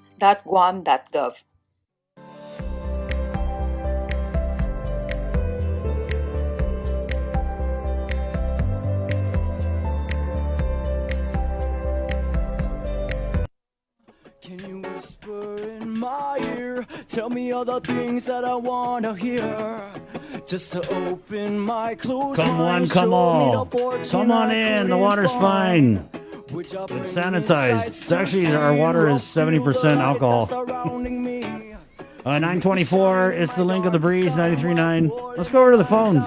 We have a public school parent here, and you want to talk about miscommunication, ma'am. Good morning.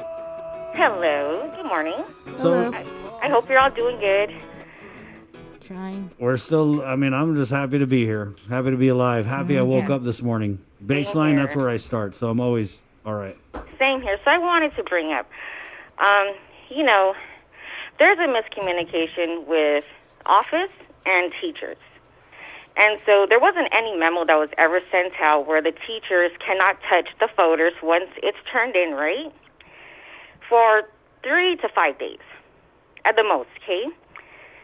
And so how are you going to penalize a child, a student, if they're not even getting the work? I have a senior who submitted over 30 assignments, and his teachers, some didn't get any, some got 1, some got 4. We are going to the second quarter already. So my message to the superintendent, are you seeking and begging for a lawsuit? Because I am one parent that will not tolerate this.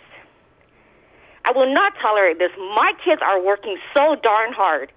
And to even say I'm not opposed to it yet, to not promote the kids or for the kids to graduate, let's go back to the past graduation. How many kids did they make slide who was lacking their credit service learning hours? This has got to stop already. Okay, because we're all facing this together. Ma'am, you kind of just jumped right into it, and I'm a little bit lost here. Can you give us a little bit of context about what you're talking about? They had a Zoom meeting. It was on Facebook.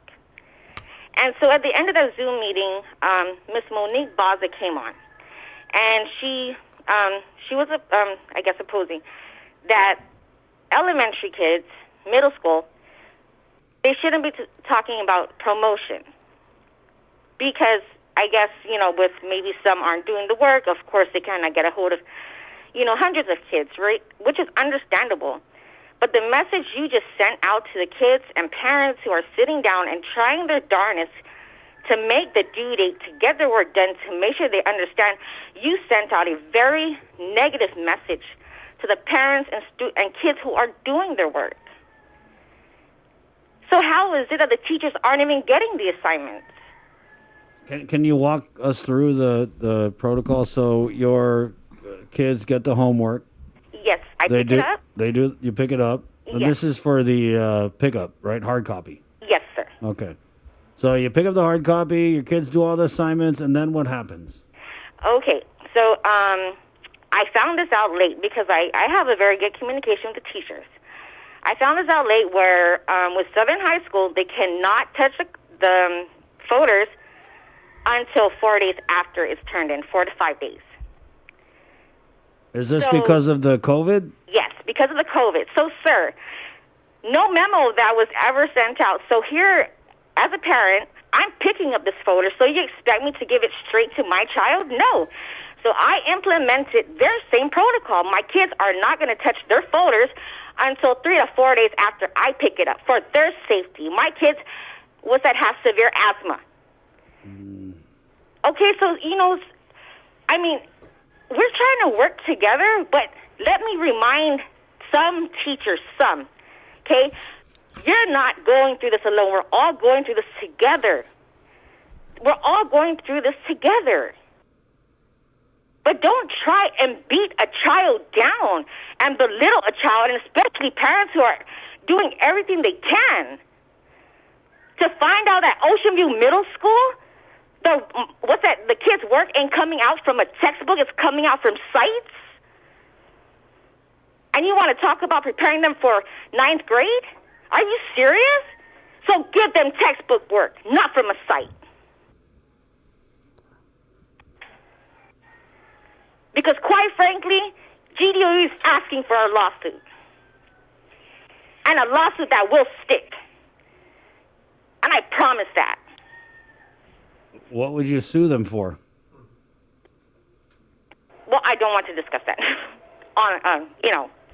But I am in contact with my attorney. Because you know what, this is so I mean, teachers, every parent, I think, I express thank you for your hard work. Thank you for your dedication. Thank you. But, I mean, seriously, when kids don't see their grades, we're going to the second quarter, that lowers their confidence. It lowers their self-esteem. Why aren't they getting my assignments? How come I don't see my grades? How come, and then they're saying, well, it's the main office. Okay, so where's the miscommunication? Where's the curriculum coordinator? Where's the superintendent to fix this issue? I understand it's hard. It's hard for everyone. The people of Guam. I hear you. To just crush a child's confidence and self-esteem, kids who are doing their work, kids who are dedicated, to crush it like that is so unnecessary. It is so unnecessary.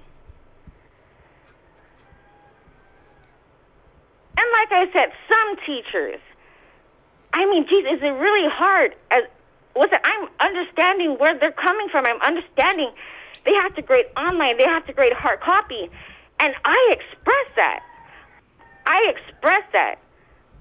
But if you want to feel butthurt when I bring up a concern or whatever, and then you want to go cry to your boss, the principal, and then a memo comes out about disciplinary. How are you going to discipline my child? My child's not in school. But you know what? If you don't have the communication with the parent, and you just want to, hurt feelings, well, darn, do you not know what these kids are going through? Thank you. I feel your frustration, man. We do have a couple of comments here. JD writes in on our KUAMNEWS Facebook live feed. Last week, I got phone calls from my child's teacher stating they didn't do progress reports because they didn't get the assignments. Sir, it's true. I'm always checking and turning it in. Then when getting some progress reports, my child gets a 0 or an F. Thank you, ma'am. Thank you, ma'am. Please, parents, speak up, please. I'm getting very emotional. Parents, speak up. Because you know what? Our kids are doing the work. We are trying.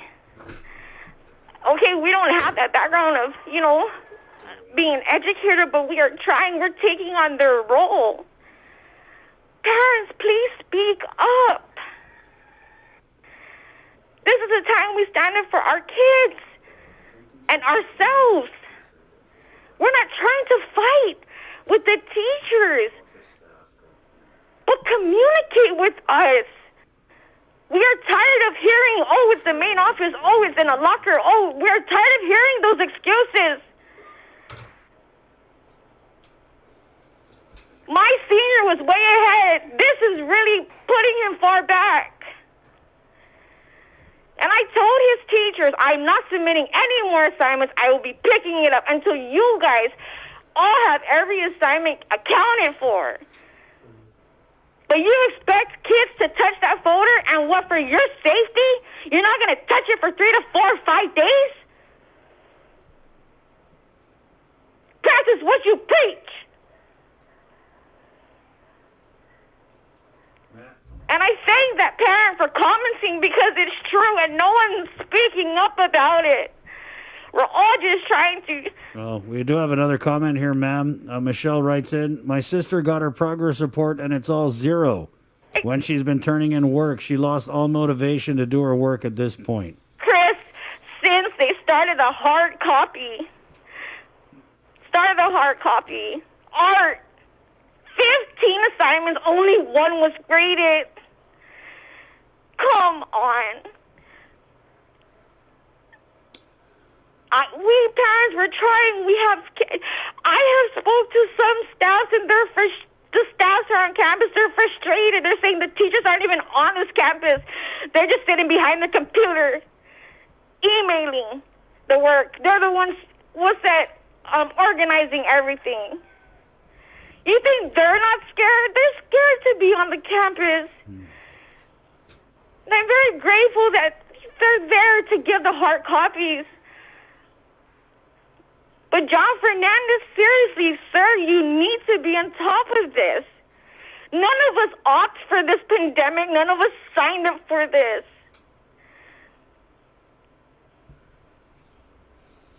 And our kids are going to, fall behind because there's just no communication with GDOE, with the main office, with the teachers. So our kids are going to get hit by this. That's not fair. That is not fair. Everyone is trying. Parents have kids in first, second, Head Start, kinder, then middle, then high. They're trying to work. They're working out schedules to sit down because, of course, some kids, they have learning disabilities.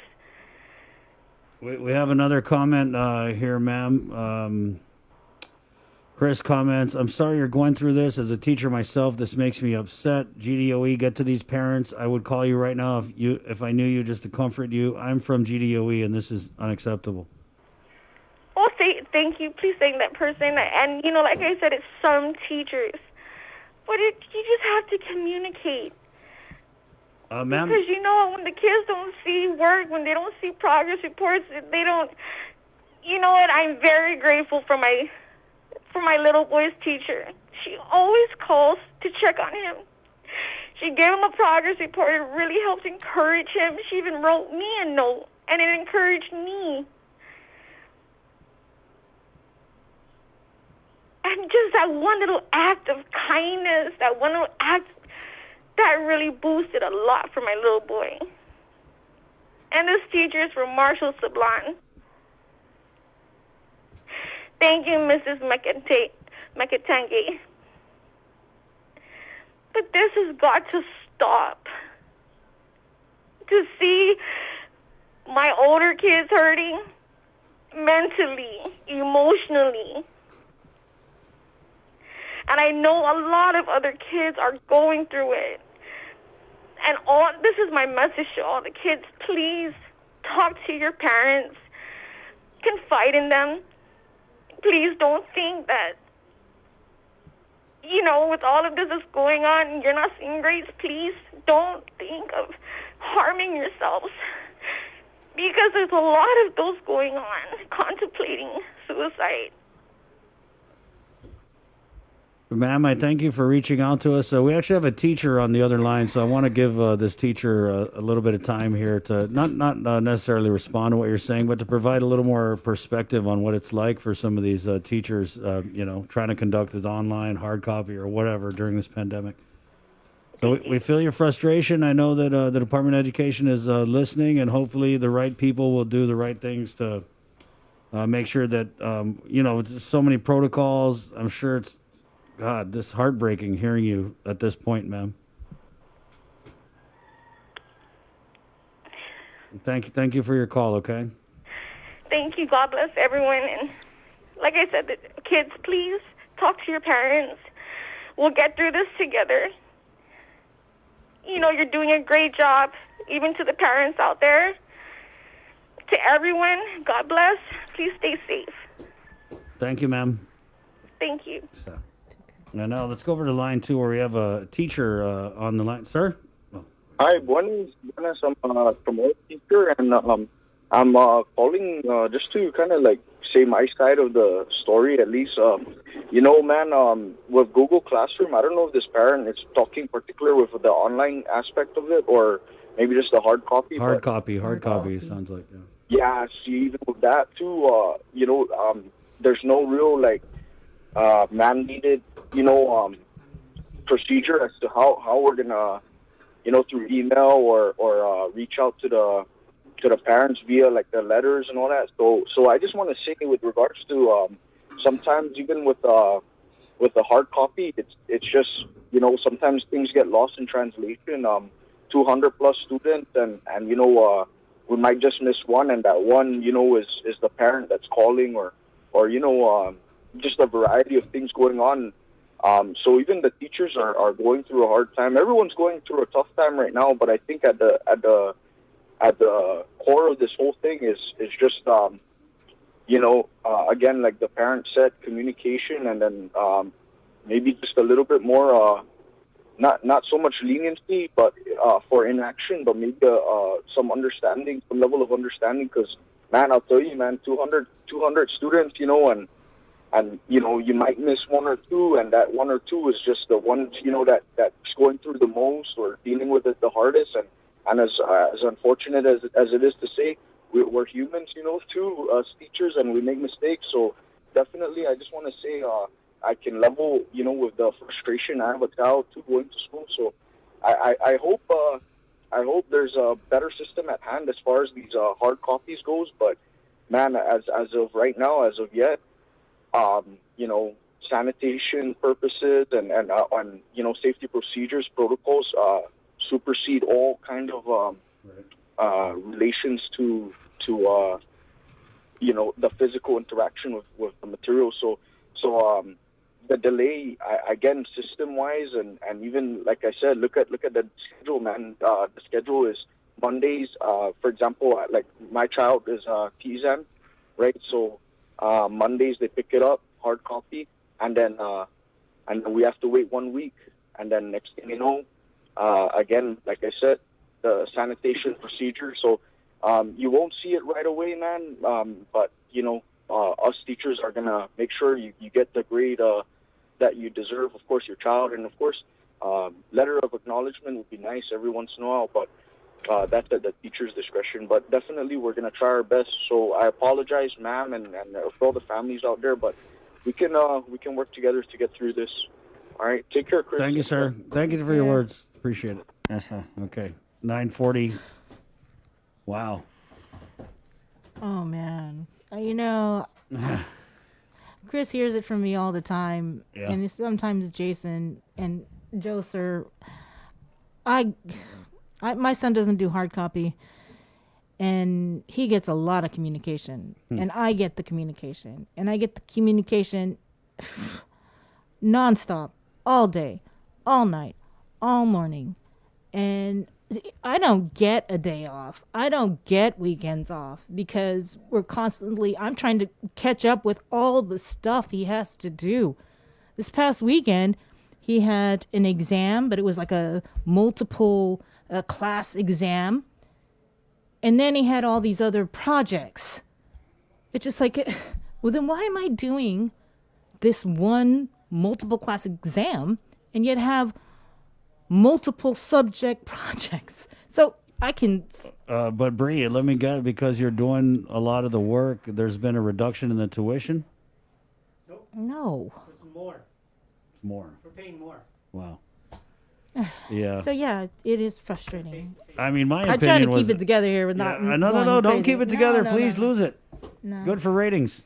And I appreciate the teachers. I mean, as soon as I send out a comment, it comes right back to me, and then right back at you, and then right back at me, and it's like. Oh, you want to to comment? Oh, let's comment then. Let's comment then. No, yeah, it's frustrating. And I mean, because there's like tens of thousands of students and all this online, this hard copy. I mean, it didn't just replace school. It's like schooling and then some, right? This is not the same amount of work we would do in a regular school setting. It seems to me like, and you know, I'm not a teacher, but it seems like the workload is like doubled maybe. I mean, in your case, maybe tripled. I don't know. Well, it's you know, being a parent, it's a full-time job. Yeah. But you know, the homework is just a lot. I just I'm think- just really tired. Yeah, I mean- you can imagine my son. You know, he's on the computer all morning, and you know, gets out at 2. Right. And then he's still, you know, he doesn't. I don't know if it's just he doesn't learn, you know, that well over a computer, and yeah. it's just hard. So Yeah. I'm trying to figure out, well, what did you learn? And I don't know. I don't know. And so I'm like, geez, I got to read all of this science stuff and, you know, how to build A cell? You did the cell thing this weekend? Yeah. We did that Friday or Thursday because that had to be turned in. He had to make a video and just. Anyway. No. Keep on. No, no, I don't want to. This is giving me a headache. We still have a minute before we get to our decision 2020. So. Let's just go ahead and go. Okay, into well, it. we're going to go. And so, interesting setup here today, guys, as we had originally scheduled Democrat candidate Dave Duenas, who informed us just this morning that he had a emergency. Yeah, so we wish him well. So we do wish him well. Good, our thoughts and prayers for that emergency. And then former Senator Tony Addo also scheduled to come on today, but he's got a service this morning, so we'll try and get him on a little bit later in the week. And that leaves us with, and then there was one. Wow, lucky you, Senator. Incumbent Senator, Republican Jim Moylan here, last man standing in the KUAM News Zoom room as D2020. They dropped off like flies, but like I said, here you are. Senator, I'm sure you know the format. You get a 1-minute open. We ask you a question. You have 2 minutes to respond, and then you get a 2-minute closing. Okay, and we'll just ride this segment out to the end of the show, and we'll go ahead and get you started here. Again, this is a Republican candidate, Jim Moylan. We had other people scheduled. This is not the Jim Moylan show, all right? But they canceled, and I mean, the scheduling, it's like we have people filled up the rest of the day, so I don't really have a lot of room to wiggle here. So, Senator Moylan, if we could just start with your 1-minute opening statement, and your 1 minute starts. Hold on. Starts now. Go. Good morning.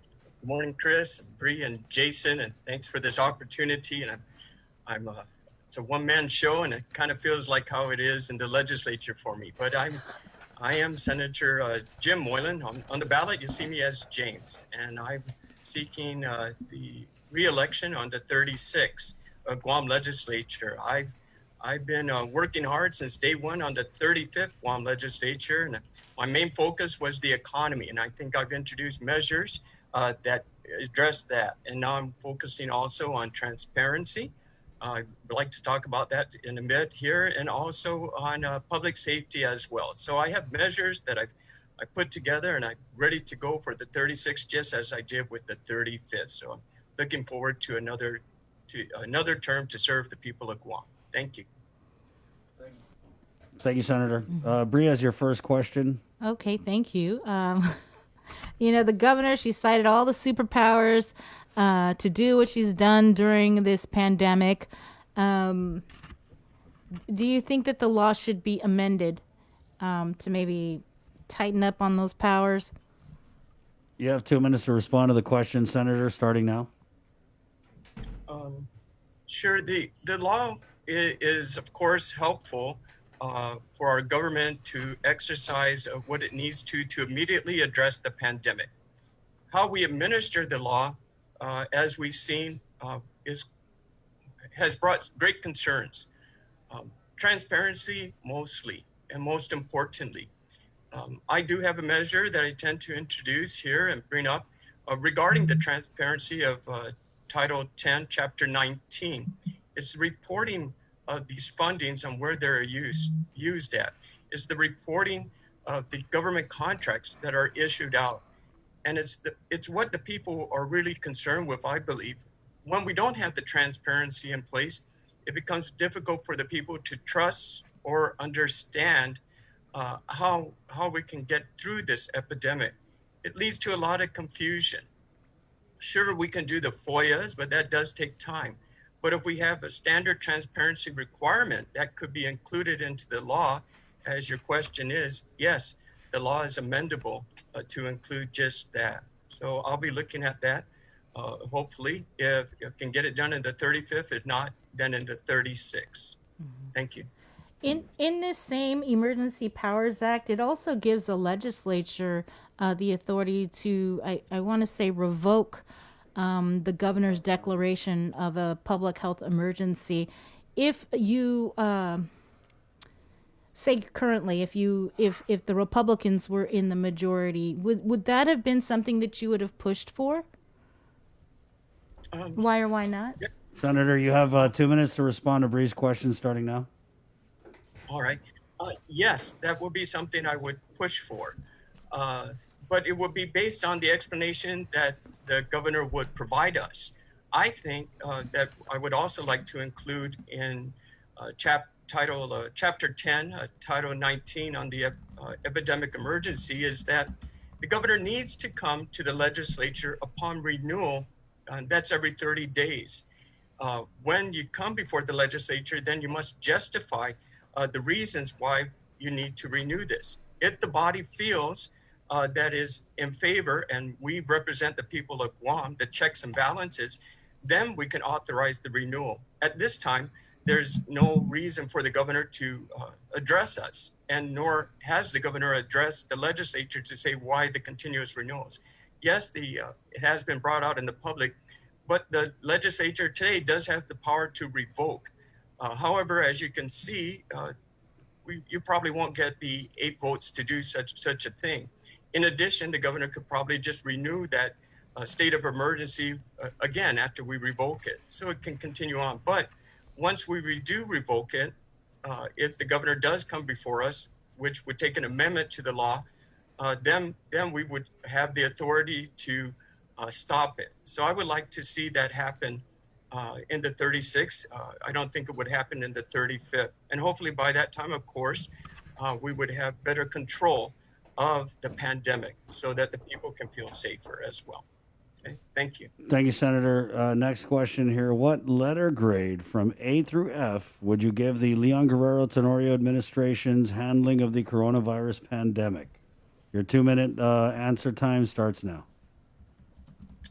Sure. Just like a report card, there are different sections of math, English, and science. Overall, maybe you can say we've been learning from these last 7 months on how to properly protect the community, and there's been changes. And as the governor has said, it's fluid, right? We're learning different things all the time, and there's been agreements and disagreements among the public. Overall, we could do much better, but maybe we'll give a C. However, one thing in particular I would give an F to, which is failing, and that's the transparency. Again, going back to the transparency, not through FOIAs, but just the government coming out. Where are these contracts at? How are we responding to different concerns of the people? Are we just ignoring this, or are we moving forward? With the transparency, I think we won't be having these questions necessarily about, the arguments that you're seeing, these protests that we're seeing as well. And it would give the people more confidence. So F for transparency. Thank you. Thank you, Senator. What letter grade would you give the Guam legislature from A through F and their performance, not just during this pandemic, but during this term? Senator, your 2-minute answer period starts now. Okay, I think I've been quite outspoken about how I feel our agendas are addressed and what priorities we have, and especially during the pandemic.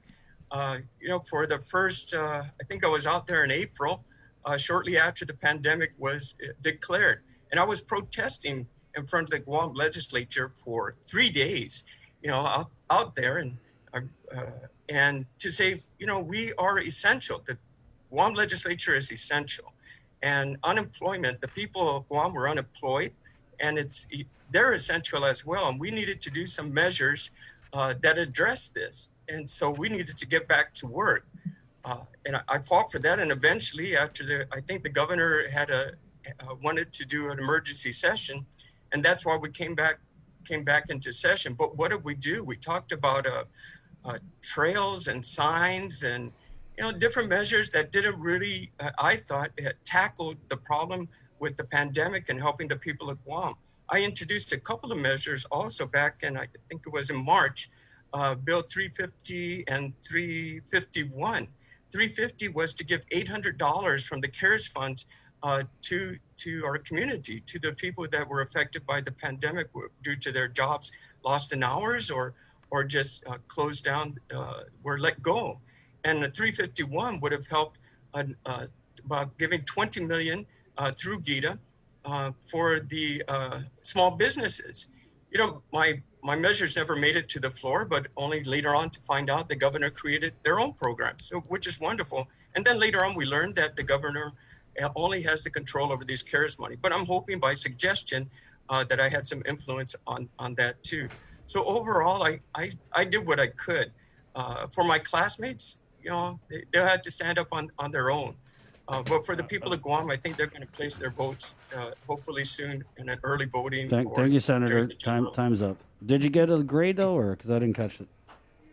Sorry? Did you give a grade A through F? I gave myself an A. How about that? Bree? I wanted to follow up on, so Senator Amanda Shelton, she was able to appropriate, or I guess prioritize money for the Azutum and GAFA program, the $10 million. First, the priority would be to use the $10 million from CARES Act funding. But I remember during the debate, and you're very familiar with it, obviously, that you can't really appropriate federal money. So say that you were given that opportunity to appropriate some of that $117 million CARES Act funding, or prioritize the same way that Senator Amanda Shelton was able to, where would you appropriate that money to? 2 minutes starts now. Okay, thank you. Sure, money needs to be appropriated on a couple of things. Especially because of the pandemic. First, it will be for the people. We need to provide additional funding for them until our economy gets back and going. And economy, by that I mean the businesses opening up and being able to hire back their employees. So one is for the people, and two is for the businesses. Just like I mentioned before, my bill 350 and 351, I would apply 20 million, another 20 million possibly for the people. And we've also left out a lot of the middle class too, and another 20 million for the small businesses too.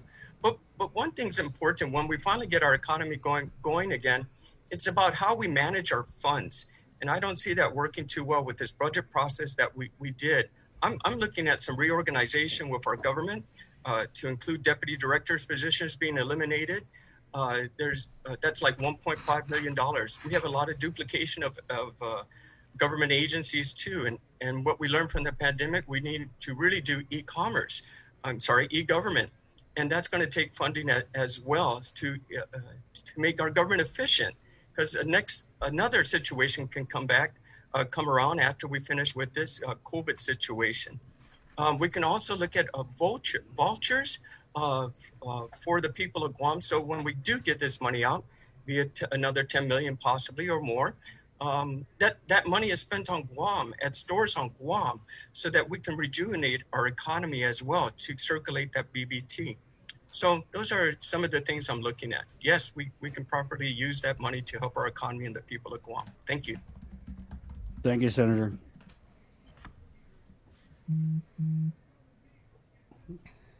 Yeah.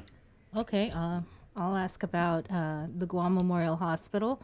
The Army Corps of Engineers, as you know, came out with that report in April of 2020 2020. Basically, their assessment was like, this hospital is just a mess. What will you do in terms of its facilities? Okay, not as personnel. So what will you do if elected to help GMH make renovations or even get a new facility? Or is it even possible, because it doesn't seem like we have any money?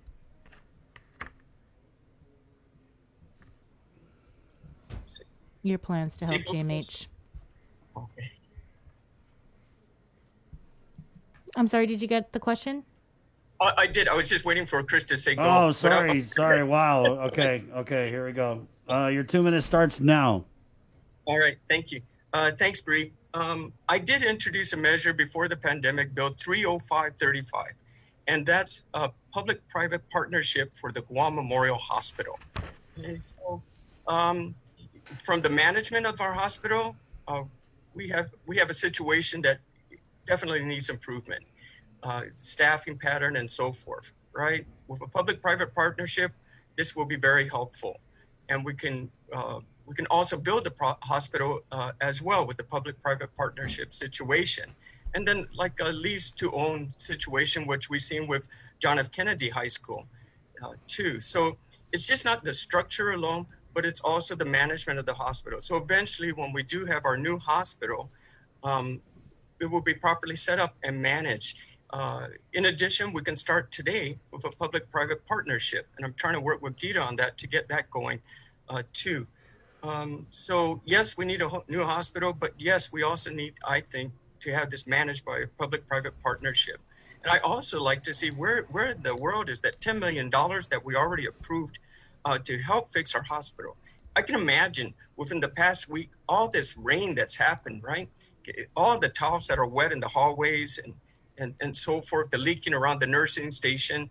You know, the first frontliners are doing their best, but the legislature already approved $10 million and it hasn't even gotten there. Again, it goes back to the public-private partnership. I bet you if that was in place today, they'll be demanding for that money to get released and spent on the proper way. So that's what I'll do. Thank you. Thank you. Senator, we all know that you've written several letters to the governor on various issues. You've also introduced several bills on various issues. But what would you say to those who say, you know, well, bills are bills, you send them over. I don't even know if you ever had a public hearing, and you sent letters. But what have you really done in this legislature during your term that you can say I accomplished? You need the full 2 minutes? No, we got 2 minutes, Senator, starting now. All right. Thank you. Well, you know, I can also ask the question too, what have all the other senators done too? There's 15 of us, but what I can do is explain about myself. I'm going to continue to ask the question to Adelup. Adelup is the overall charge of running this government. And as legislatures, we are the checks and balances of the government of Guam. And that's what we're supposed to do. I don't necessarily just challenge and say not what to do or just point things out. I also offer solutions with that, with my different measures that I propose. If the majority feels that that's not the priority and wants to look at different things, as you've seen with our agenda,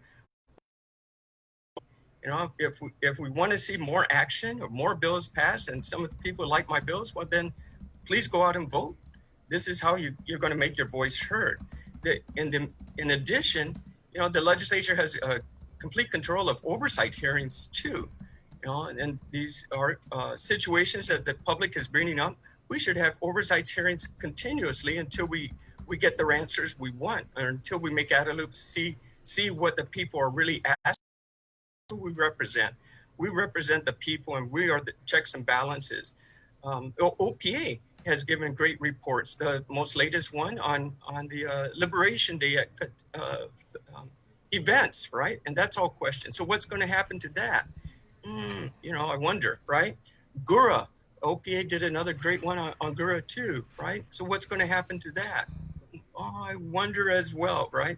But what I really want to fight for today, and I'm going to do it continuously, is the tax refunds. We have $30 million in Section 30 money, and that should tax refunds. Why are we waiting? I don't know. So I'm going to continue to fight for that. If I can't get my bills passed, well, I'm going to raise my voice and let the people know I'm fighting for them. So thank you. Thank you, Senator. You have anything else? We'll go to the closing. Did you have another one? I always have questions. Go ahead. Let's hear one more. I wanted to hear more about your plans, if you could be a little bit more specific in terms of helping the business community that's struggling. I mean, there's protests or community rally, scheduled for this Wednesday by the Chamber of Commerce. And so what are your specific plans to help the private sector? 2 minutes starts now, Senator. Okay, thank you, Bree. The economy is what's going to help our government provide the services necessary. And the economy is funded by corporate tax, the greatest ones, corporate tax and employee withholding tax too. And that's based on small businesses opening their doors. And we need to lessen those restrictions. And I believe that small businesses are following the guidelines, following the CDC requirements. But they need their services too provided by the government. Like on the, let me see, the Realtors Association. I was informed that there's over $2 billion in real estate transactions and constructions that is on hold because we can't get these permits from the government of Guam because they're not open completely and are just behind. So why are we doing that? You know, we have all this CARES money that small businesses, that the government can use for the proper protections and paneling and distancing and doing everything they can to make the CDC requirements. Whereas small businesses, they don't get the funding to disinfect their entire building or put up plastic borders in between. That's all out of pocket as well. So to help the small businesses and to build our economy, we need to open up these government agencies that are a must for us, for the small businesses to survive. So that's the main focus. Of course, some of these small businesses have to close down, but they disinfect on one day and they're open the next day because they must provide the essentials that we need to keep us safe and fed. So those are some of the things I'll focus on if I'd like to back into the 36. Thank you. Today I'll still fight for that as well. Thank you. Thank you, Senator. 2 minute closing statement starts now. Well, I think from day one, I'm hoping folks notice that I took off running. I introduced bills to reduce the BBT from 4% to from 5% back to 4%. Reduce the liquid fuel tax as well.